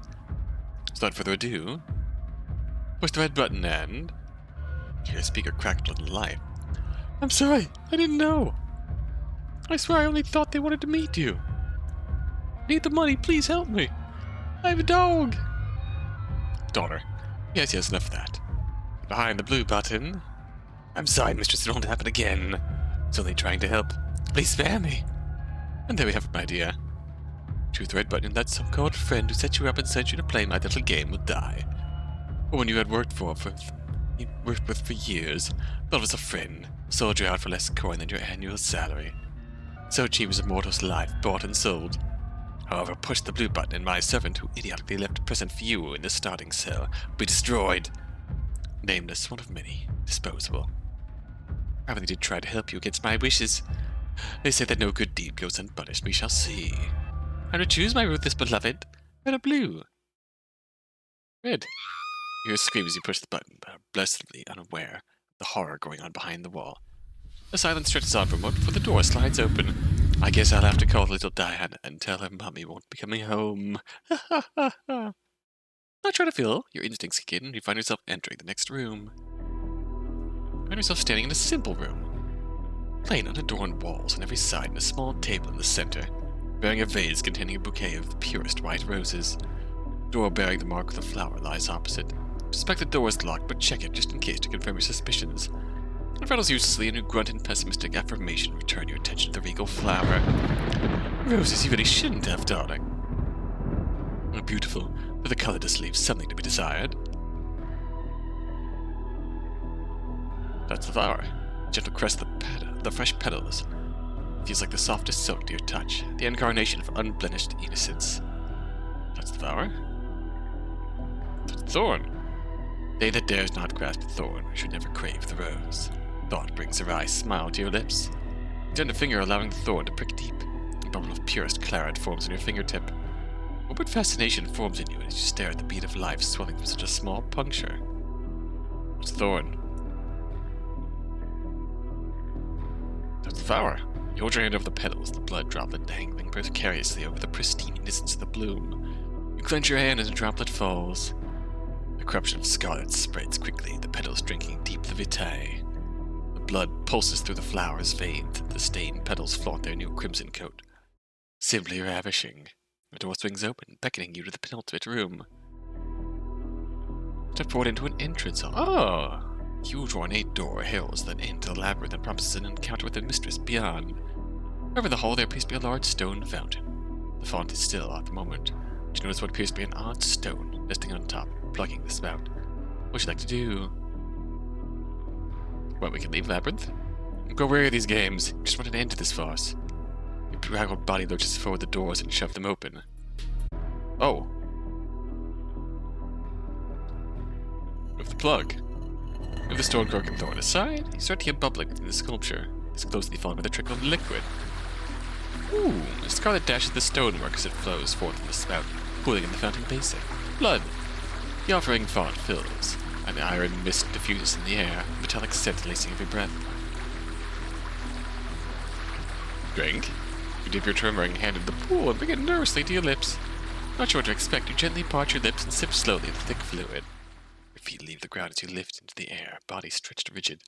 Spirits of the past haunt your memories and power is sealed away, break the dam. Remembrance of a life lost, a life taken, and a world turned upside down overwhelms you as you quiver in the grasp of the ancient ritual being overthrown.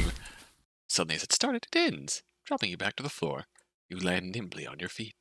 You feel refreshed, reborn in fact. Your eyes go to the door and you smile. Vengeance will be sweet. You stride purposely toward the door, filled with the confidence of finally knowing who you are. Doors burst open as you throw them wide and step from your labyrinth. Your labyrinth.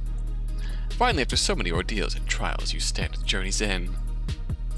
Rising her from her chair, you come face to face with your tormentor, the mistress of the maze, the Vampress Lydia. Congratulations, darling. You are breathtakingly marvelous. Embraces you, throwing her arms around your neck and kissing your cheek. So few have made it here in all the years of running the labyrinth, splitting to think I would never get the pleasure of meeting a contestant in the flesh again. That's a valiant act is deserving of a fitting reward. Oh, your escapades have certainly been entertaining. Choose, my pet. Oh. I wonder what is rightfully mine. Lydia's eyes open in furious surprise. Whatever do you mean? I remember. I have no idea what you're talking about. Your hand lashes out, a blur, and grips her by the throat, smashing her into the wall. Oof! Then again you bring your lips close to her ear, your words coming out in a whispered snarl. Lydia von Berseer, direct descendant of the Vorvode of Wallachia, self-proclaimed mistress of the maze. Nothing more than an usurper. You smash her head against the stone once more, your anger swelling. When I found you, you were nothing more than a pathetic mortal, a thief using your wiles to swindle lecherous lords of their trinkets. I sensed my great-grandfather's blood in you. I offered you my gift, and brought you into the night court. You owe everything to me, and how do you repay me? No, I can explain. It was... Silence! I am the ruler of the night. I am the heir to the Dracul throne. A true-born vampire sired by Vlad Tepes himself. You are nothing but a stray bitch I took pity upon. Oof! You are no true vampire. Ooh! Yet you dare to turn your dark arts against me? You called upon your pet Magalor and their magics to strip me of my memories and my rightful born powers. Made me immortal. Vrechote. You stole my kingdom, you stole my birthright, you squat in my home and call yourself queen. To hell I damn you, Lydia the charlatan. Your soul belongs to me. Whoa. That's a death? Well, goddamn. Alright. Endgame. Where does this leave us? Pretty well. Let's see what else we can do.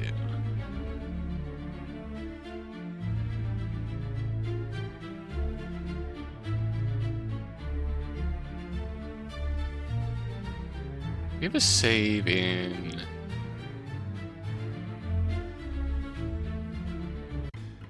Oh shit.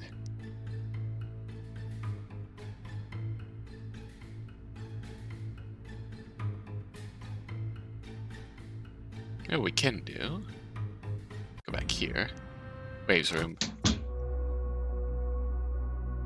Dabble a foot. Gingerly dabble one of your feet in the water, sending ripples across the pool. Nothing happens.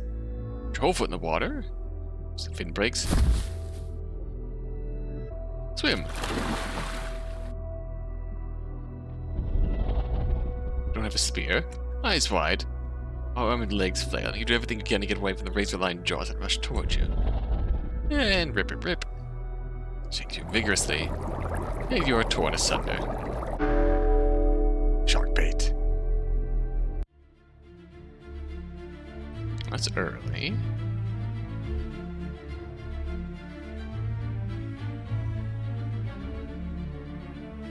So, 26 and 27. and 23 are sort of endings of sorts. Back table. An ornate table in the center of the room holds a beautiful empty crystal decanter. Oh, and its only duty is that of a paperweight holding down a handwritten note in a flourishing script. Secret to a long life lies within the bottle of the perfect blend. Drink up, darling. Okay. Hint. I don't. Western door takes me. Oh. Enter into a small room. Opposite walls completely decorated in various framed photographs. Step forward to take a closer look when suddenly the floor drops from under you and you fall into darkness. Jagged rocks slice your face. It closes. You slide down a stone chute. You try to slow your descent. You're unable to find anything to grip or regain purchase. With a rush of wind, as once again you are ejected into the open air. Enter the crunch and crackle. Oh, bone room. Bone room. Boggers. Don't want to go there yet. Take the stairs. East and follow the path curving northwards. Oh god, there's so much here. East. That takes you to Renfield. North. Takes you to the blood. South. Takes you back here. Takes you to the blood. West opening. Takes you here. Northeastern path. Takes you to the gargoyle. Okay, we can map this out relatively cleanly now.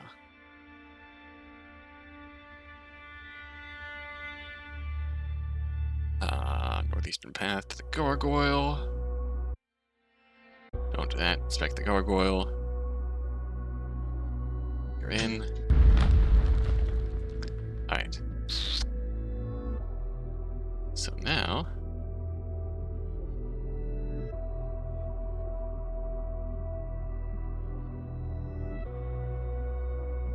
Path of reflection. You always lived trying to just get by from day to day, never the luxury of being able to look to the future, and as for looking back, the past felt fragmented, blurry, painful. The past held nothing for you other than a trauma best left there.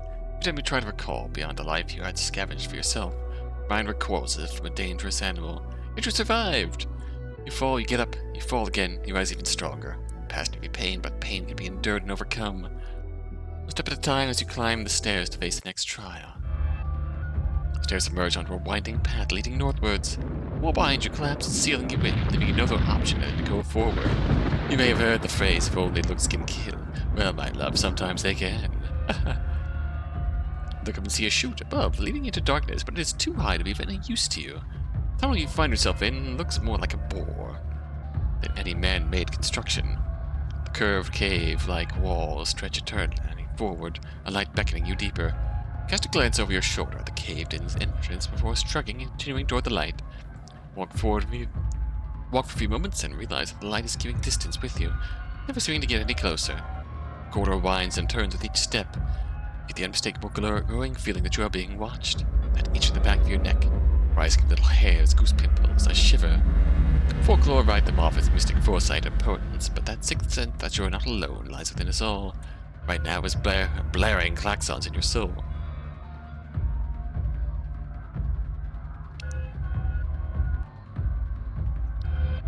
Did I save? I did save. Investigate. Hi! You're an eyeball. Cast a furtive glance over your shoulder. The perfect eye of the Watcher fills your mind. The suffering of eternity floods your senses. Your mind flayed by the woes of millennia being forced into your soul. The great eye sees all and judges you guilty. Don't look back. Keep going. Nor again you continue onwards. The ringing of your footsteps echoes off the walls. For so long the only sound you have heard now sounds discordant. Unknown pressure weighs on your head, vision blurring. Walls and floor seem to vibrate as your eyes strain. Keep going. Hand to the wall to steady yourself, you hurry down the corridor. At last the light starts to find shape and solidifies into a doorway, just as the voice behind whispers, "Guilty." Quiet sound resonates like an avalanche in your mind, forcing you to your knees. Meet the gaze of your accuser and accept your penance of oblivion. Your hands clamp your ears, your eyes squeeze shut, trying to temper the pain of the eternal whisper. Face it. Run for the door. You force open one eye despite the pressure. The door is so close. You can do this. Don't look back. You stagger to your feet and stumble forward as fast as you can manage. Guilty! The shockwave of accusation smashes you into the door. With all your might, you push yourself up, gripping the handle you fall through, kicking the door closed with your feet. The latch closes, and immediately there is silence, then the pressure, another memory of pain. Ooh. Sitting on the ground, you glance around. It was filled with some of the sort of machine depicting both the sun and the moon, and a large crank that looks like it would move the celestial bodies in different positions. Doors adorn both the north and eastern walls of the mechanism's room, as well as the door you just fell through, but there is nothing that could entice you to open that again. The northern door bears an emblem depicting the sun and the moon, whereas the eastern door lies plain. Give the sun's door handle a try, but nothing doesn't budge. Suspect it to be linked to the machine, judging by the rails on the floor. Eastern door. It's open. Nervously enter the next room, not sure what awaits you in the darkness. Look around, the next room is bare, except for an antique mirror. Cast a look, but it can't see any reflection in its cloudy glass. Hard to turn away, but a sudden movement catches your eye. Hello there. You look again and see yourself staring back. Wave. Raise a hand and wave your reflection. Anything else it would have been imperceptible, but you're sure you saw a difference in timing with the reflection. Nothing's in right. Jump. Jumping down. Reflection merely stares, then slightly shakes its head, trying to back away. As soon as you move your feet, the reflection's hand shoots out and grabs your wrist. The hand squeezes your wrist and you feel your bones snap. The reflection pulls you toward the mirror with demonic strength, your feet sliding on the ground as you try to resist. Your attempts prove futile as you are inexorably pulled into the glass. Oh no. The creature releases you and you stare out at the thing wearing your face. You pound on the glass, but there is no sound. Reflection smiles a grin that corrupts your face of all humor, exuding pure malice. New you exits through the door, shutting it behind you, leaving you silent in the darkness. Ah, Death 22. Touch the glass. Shoot down, grabs your wrist. Yeah. Leave. Reflection watches you go. Okay. Inspect the machine. 2 cranks. Give them a quick turn to discover one controls the movement of the sun, one the other the moon. Each of the celestial lights appears to run on separate tracks. All the paths on the floor suspect that there are 3 positions that look like they might do something. Try to work out what they do. Like moon with sun. And the astral bodies. Sun settles in front of the moon to hear a loud clank as the gears lock in place. Look at the door to see nothing has changed. The sun starts to glow and you feel heat radiate from it. Temperature rises quickly. Most of the metal of the machine starts to glow from the warmth all around you. Getting worried, you try the other doors, but nothing budges. Blisters start to broil on your face and skin. Your clothes start to smolder and then combust. Oh yeah, this is my choose your own adventure death. Stop and roll, but the glowing steel lacing the floor only stokes the flames. You scream in agony as the fire consumes you. Wilhelm! Oh, how wonderful. I do would terribly enjoy delicious barbecue. Sunburn. Like machine. Like sun with moon. Now we get cold. That falls on the door. Fabulous job, my beloved. Oh, okay. Opposite sides. Nothing happens. Opposite sides. Leave it for a minute. Oh, okay. Sun with moon. Oh, I guess it's already in opposite side. I guess they're already on opposite sides, aren't they? When we come to the sun, the room dims, the shadow falls. Fabulous job, my beloved. I'm afraid the sun does take its toll on my flawless skin. There's nothing more beautiful in the world than a solar eclipse. Present company excluded, of course. The sun door slides open, allowing you to move on to the penultimate room. Ah, here we are. Plug. Fill chalice. Glows in reaction to the lifeblood nearby. Dip it in and take out an offering. Runes of the chalice illuminate with otherworldly power. If we drink it ourselves. 5.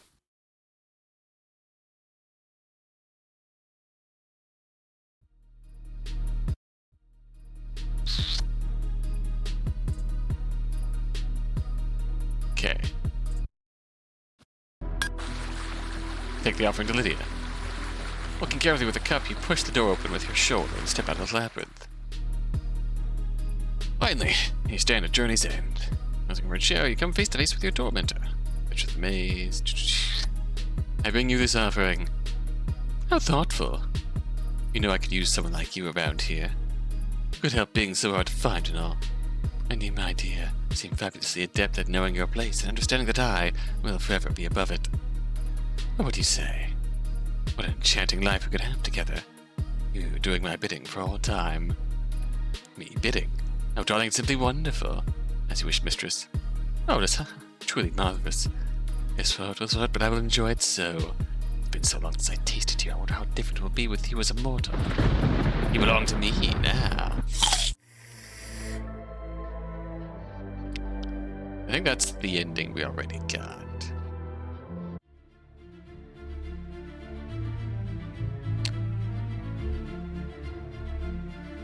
Wait, why did that unlock?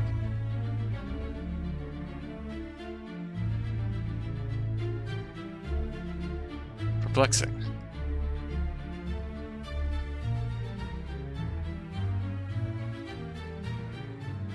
We're getting closer, though.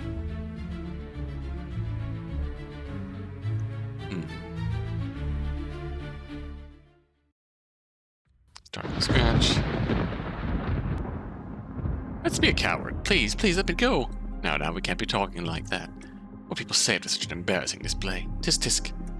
Oh, don't pout, my dear. It doesn't become you. Now chin up, chest out. And watch out for the shoe. And on with the show. What are you doing here? No, let me out. Honestly, how rude. Invite you to my home and you don't even have the proper manners to stay for dinner. Put me right off, I'm afraid. I mean, really. Very well then, we'll just have to find someone else. Cleanse the cell. Acid wash. If you would be so kind. I don't want a trace left. Let's reset from the top. Cleanse by acid. Death 1. Okay.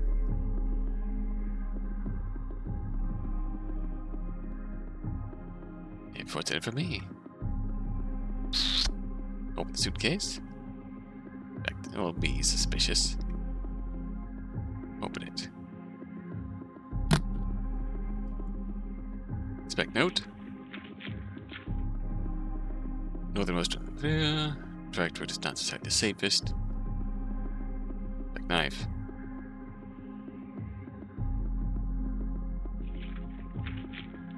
Leave.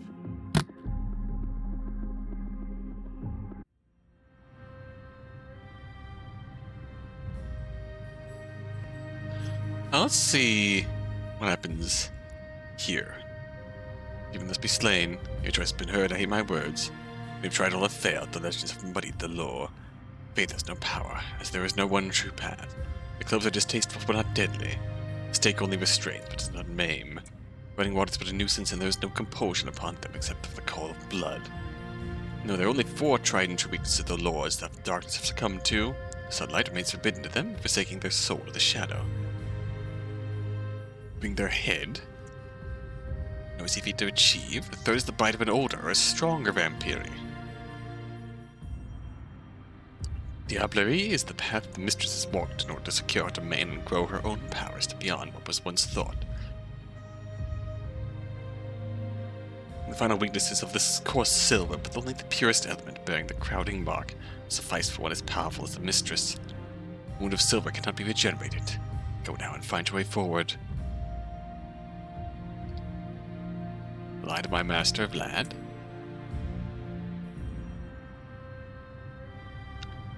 Slowed here. Hate.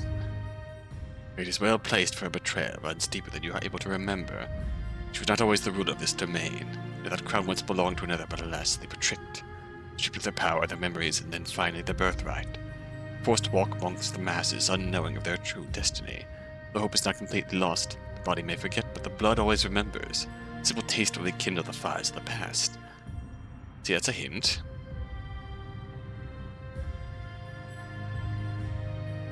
Seems to be an ending guide here. Serve? Regret that you already do. The once you once thought differently, and that is why you are the way you are now. Pains me to see one so great brought so low. Bring an offering and you may be allowed to join her herd of thralls. Yep. Blood chalice. Where you truly are. You keep going where you truly are. The only advice I can offer is never look back. Love for her. Prejudice elsewhere.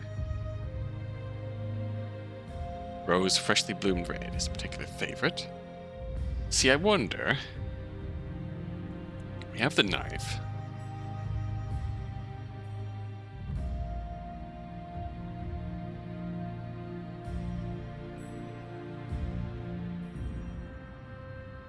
The knife that was left behind is silver.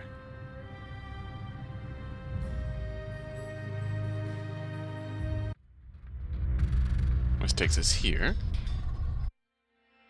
It takes us to the chalice room.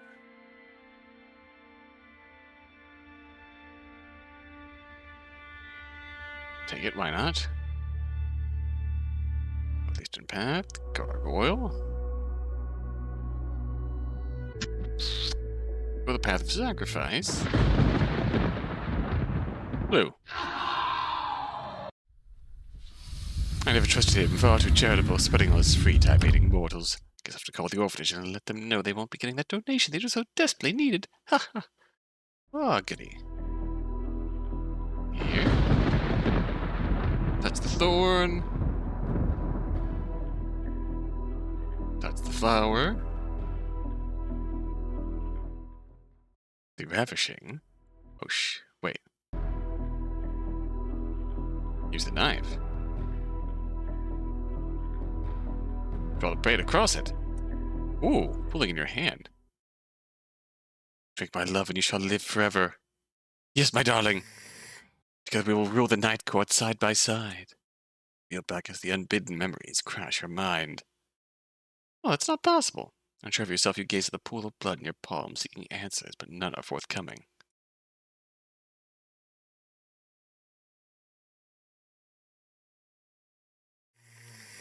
Touch the flower.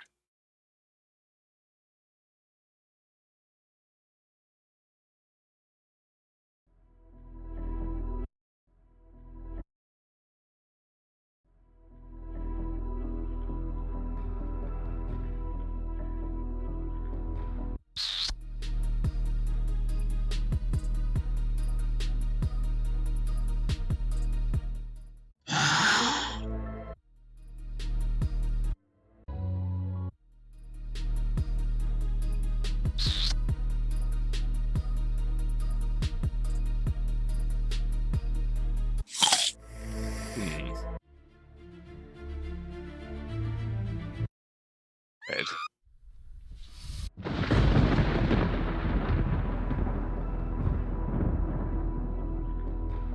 Use a knife.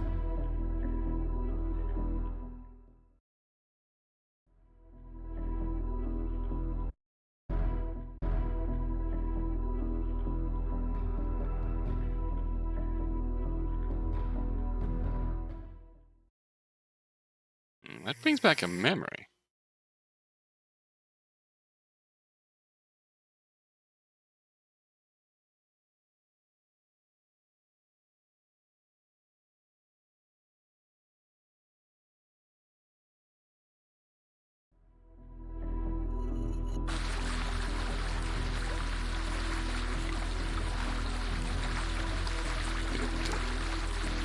Blood flows the pool grows. You feel an overwhelming feeling of disgust. How many died to fill up this pool? I have to end it.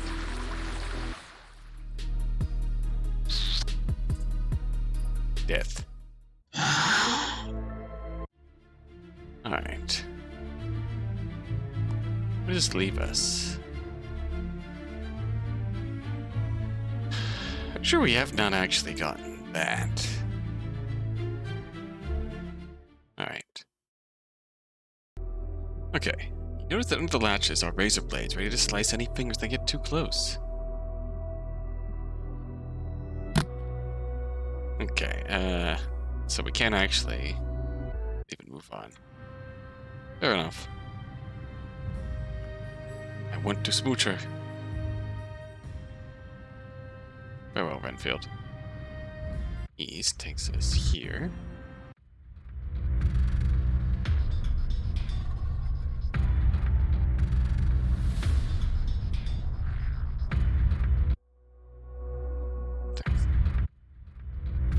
So what can we collect here? We have to get the key, to get out, to get the bell. West. North.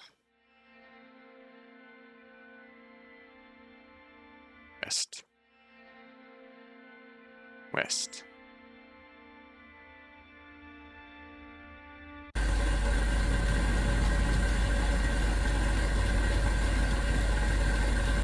Blood path. Glow.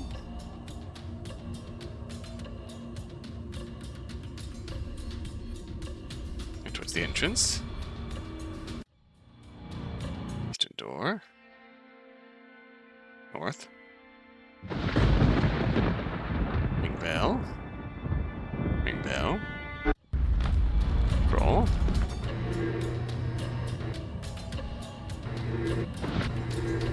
Dance.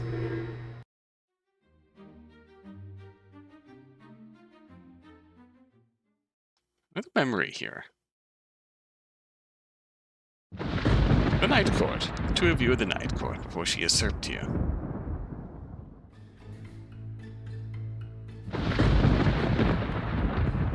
This fella.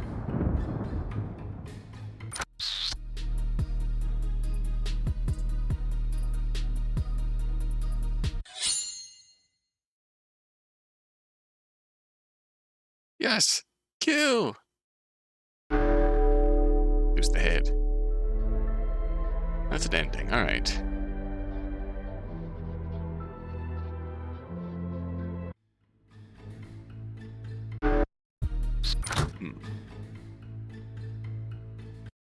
Can't really go this way, can we? Having the spear with us still gives us another option. I want you to die! Lower your spear and drive it to the Vampress's chest. Spear staking her to the wall. Screams and writhes with his aim, but to free yourself. Talons swipe out your face, but you step back to watch her impotent rage, a wry smile on your lips. Turning on your heels, you leave Lydia screaming in anguish behind you. Exhaustion threatens to overwhelm you as you stumble through the castle in a daze. Oh, we get the escape ending. Taste of freedom filling your soul. Unless she jump scares us. Oh.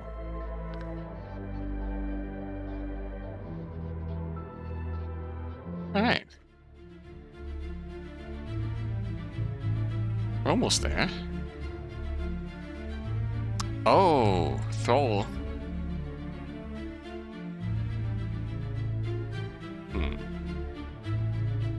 What exactly triggers this ending?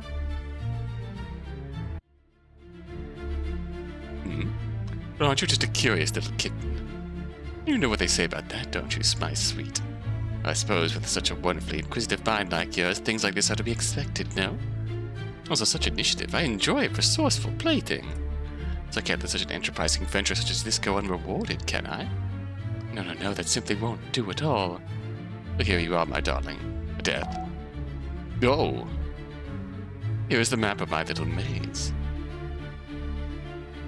Oh, hello there. I do hope you are happy with yourself. Of course, now I have to kill you. No, don't make such a fuss. Just a sudden thing, my dear. You can't have sensitive information like this out amongst the rabble. Not like I enjoy killing you. No, I relish it. Knew too much? Yeah, that makes sense. A few more. I feel like a few more ending deaths, but we'll see what we can do. So if you find the secret document about the magnetic sol room, once described so cold and critically in the dossier you had found, now stand before you in terrifying reality. Capital death. Oh, I'm glad to see you get a prized creation. It could be done with some gentle persuasion. Here we are. Oh, yes. Control panel. Remember the dossier I mentioned something about a hidden control panel. Run your hands over the first metal strut, feeling around until a plate thankfully pops open, revealing a keypad. Display shows 10-digit buttons, 4-digit code, 1260. Let's get it wrong. 1476. The sounds the first LED lights up. Get one more chance. 2024. Lightning jolt courses through you with the buzzer sounds. The current clamps you in place. Quivering as electricity courses through you, frying your insides, leaving you a smoking husk. What a shocking development. Death 19.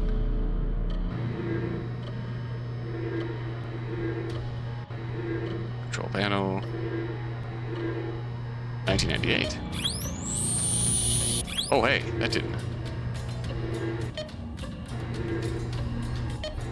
Oh, that defaults reactor too. Dang, the room is filled with the sound of screeching metal as the machine begins to forcibly shut itself down. Marvelous! Clever little thing, you've been brushing up on your mathematics. Very shrewd of you to deduce the first vampiric number. Unless, of course, you just guessed. Either way, lucky or clever, both can be dangerous and shall need careful handling. Come through me. Through to me, vampire feast. Alright. Hello.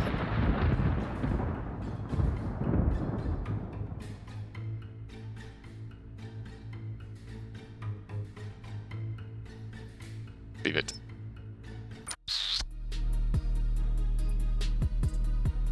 Death.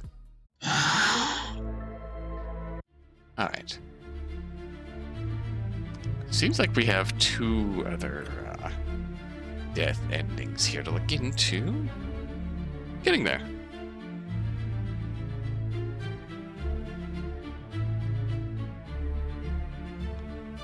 What qualified as victory? I wonder about that. Choose treasure. Kill her. Free the thrall. Bring her the offering. Although realistically, we don't need the offering to secure her devotion, which I feel like could be a way to clean it up. Perhaps. But it's still, I'm not sure what unlocked victory.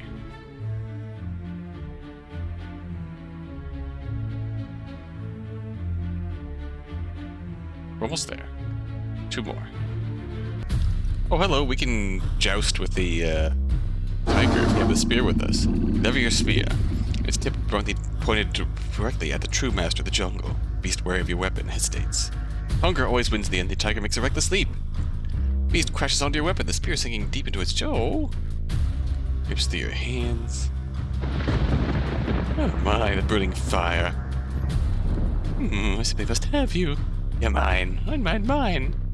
A wonderfully beastly pet. I'm flame with yearning. I think I might just swoon. I have the vials.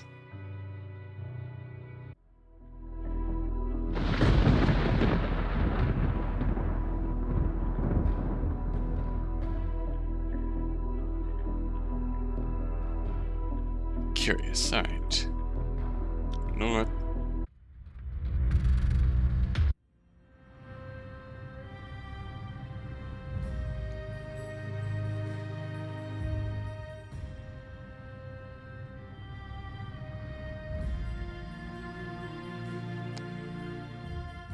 Just eyes are watching, never seeing. Our attention is elsewhere.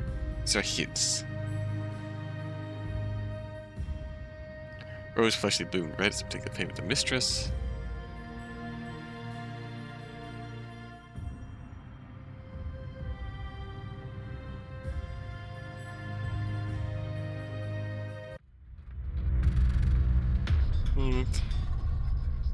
North.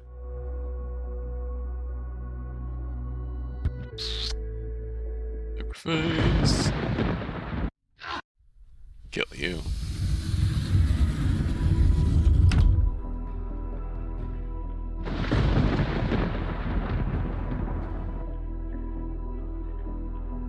I wonder. Use the knife. Touch the flower.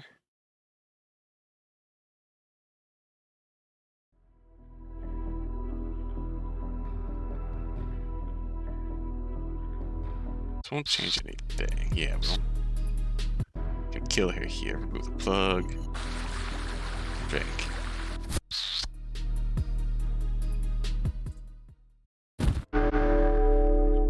New master.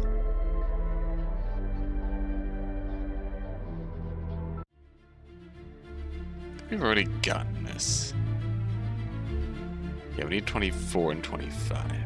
Very curious. Okay, for this death, we're going to pick up the vials. But wondering what to do with the vials. And I will admit, I don't think the notes give us anything. Take the meat. Leave. Throw meat.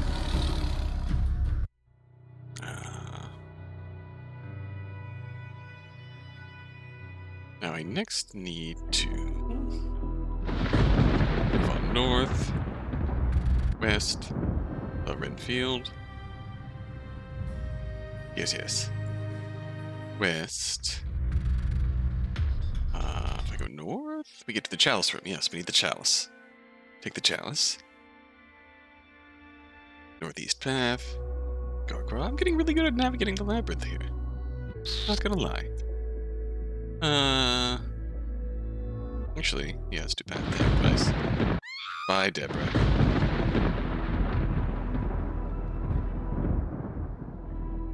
Now remove the plug. Fill this up with blood. The chalice. Goes to the actual lifeblood nearby. Take an offering. The runes of the chalice with the power. Add the vitals to the blood. Take out the vials you had stashed away. Remove the corks and pour all 4 vials into the chalice. The scent of garlic immediately floods your senses, but is quickly washed away with the ever-flowing iron. You swirl the chalice, mixing it thoroughly. You check it to make sure there is no signs of tampering, and you see and smell nothing. Mixing with the blood seemed to neutralize the scent, thankfully. Pleased with yourself, you take the chalice carefully to the door and push it open with your shoulder, stepping out of the labyrinth. Alright, you're here. I have a gift for you. How thoughtful. You know I could use someone like you around here. Would help being so hard to find at all. Lydia takes a chalice for you, for her, and drinks deeply. The chalice falls from her hand as she clutches her throat. Oh my, you wily thing. Poisoned by my own beloved. How Shakespearean. It burns. Oh, it burns it. Her hand wraps around your throat, lifting you off the ground with ease. You are silly, silly mortal, aren't you? You think there would be garlic in my domain unless I expressly wished to be so. Been building up my tolerance to the disgusting flora for decades, darling. It was a good try, though, my sweet. But now I think I need a palate cleanser. And I think that you will do nicely. So we can't turn the tables on her. Good try, Death 24. And that is in fact an ending. Now the other choice here, we're going to end the game. We're going to speedrun. Speedrun time. Who are you? What's in it for me? Open the suitcase. Don't need that. Go north. What I need to do is save the thrall. Fireplace. Leave the fireplace. Drink the green slurp juice. No. Run for it. Roll. Dance. Inspect vines. Question. Revenge. Great opening. Alright, get out. Kill. Please, no, wait! Alright. Out of the labyrinth. Need an exit. Serving you has already been my reward. Remember here, when we got the treasure from her, like there's a variant ending when we get the treasure. Do this here. Yeah, the thrall kills her. Yes, kill free. That is a dead.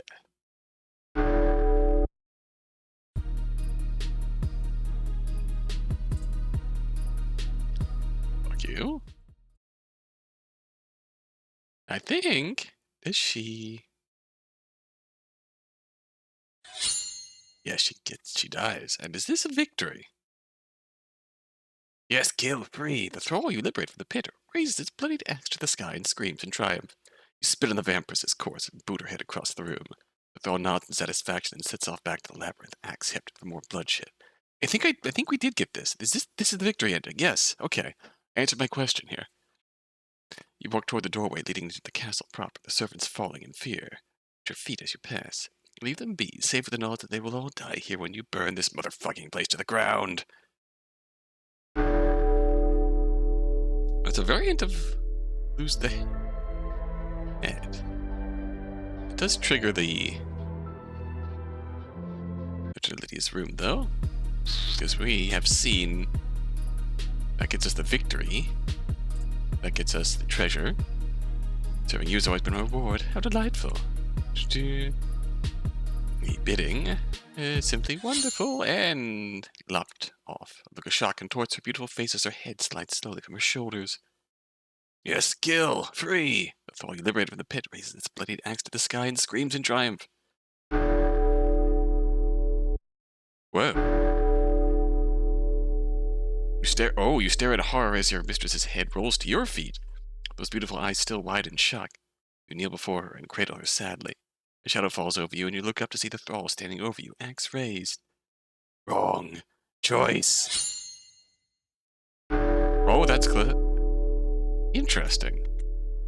Was that intentional to have lose your head proc there?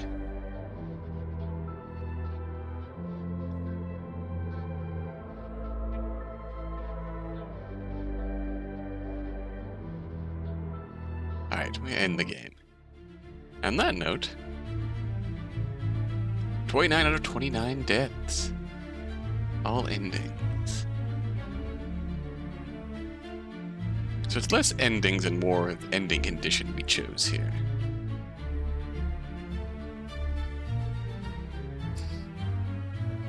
I'm curious the conditions of unlocking these. Like, thrall, we save the thrall, we unlock this. We get the treasure, we escape and get this.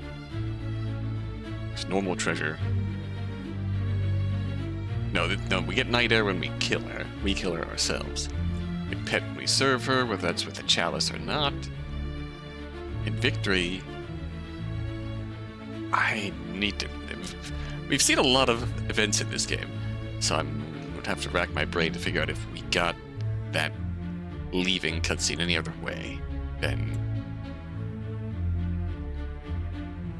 when we let the thrall kill her and just left. But, man, that was an adventure.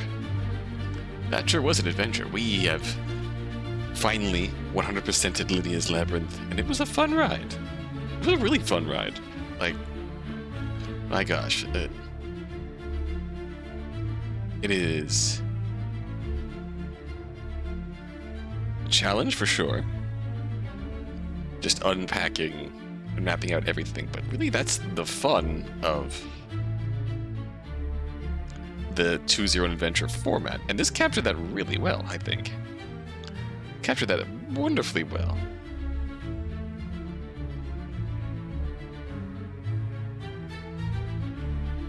Like, just the way everything maps together, the way... God, maybe I'm thinking too much about things, but definitely a case for saying how, like, even the way, like, you unlock conditions in this, it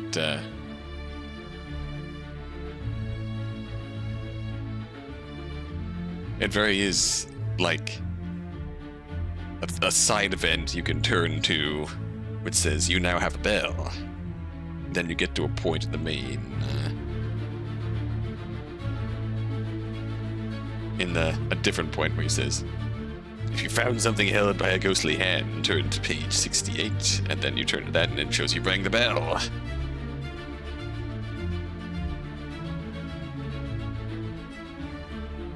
And you progressed accordingly. So, in a weird way, like, the way this was designed, like, really, not only does this give the greatest vibes of the Choose Your Own Adventure format, but the way it was designed would legitimately make a good Choose Your Own Adventure book, I think. Not gonna lie.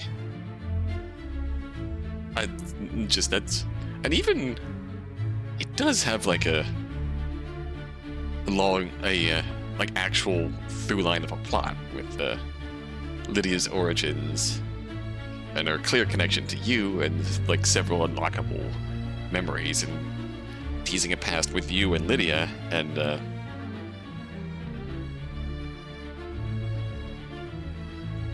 obvious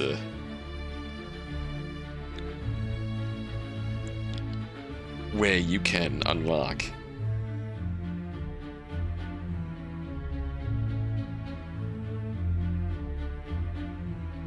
what's right words? A way you can unlock like the ending where you drink the blood from the fountain and you regain your true memory. That feels like a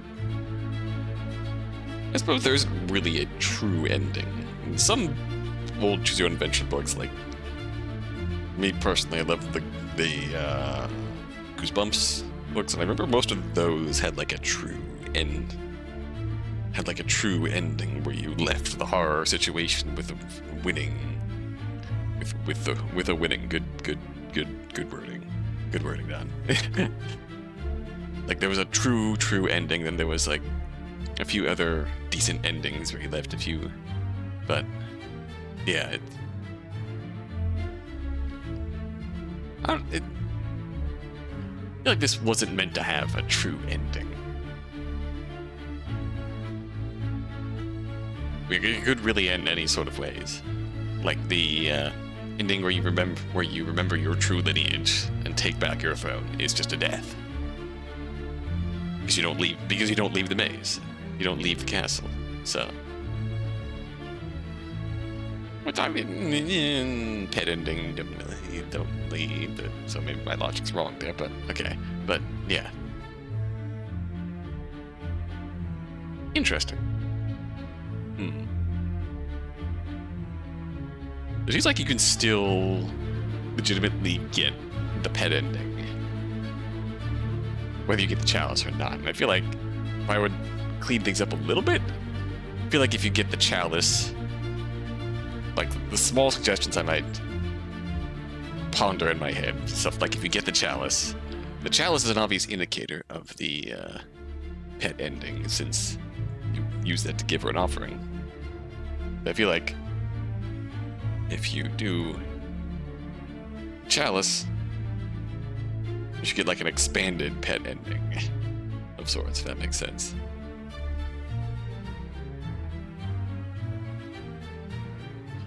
Case where you like well, the normal pet end still gives you like a ending of sorts where you get turned, but chalice ending gives you like some sort of elevated status. I don't know.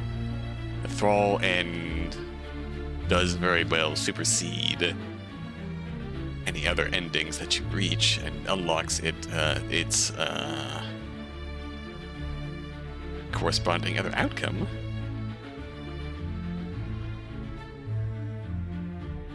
Why do we end up harping into the like story design of things? I don't know why that's the stuff that ends up intriguing me about games like this, but gosh, well, I'll cut my rambling off there. Hopefully you got something good out of it. And my last point is, Valhallions, have you ever considered making like a Shadowgate style of game? Like just straight up. Because I feel like with the energy here, I feel like you could make a good one of those. In fact, playing this has gotten me thinking about it too. I think that'd be fun to make. Man, just putting that energy out into the world, because totally not because I've been on a kick of those before playing a kick of those and the other like fan-made games, but hell, maybe we could do something similar in Ren'Py. I don't know. I think that'd be fun. Okay, I'm officially babbling now. I really enjoyed this journey, and our titular hostess, Vampress, usurper that she is. And until next time, until then.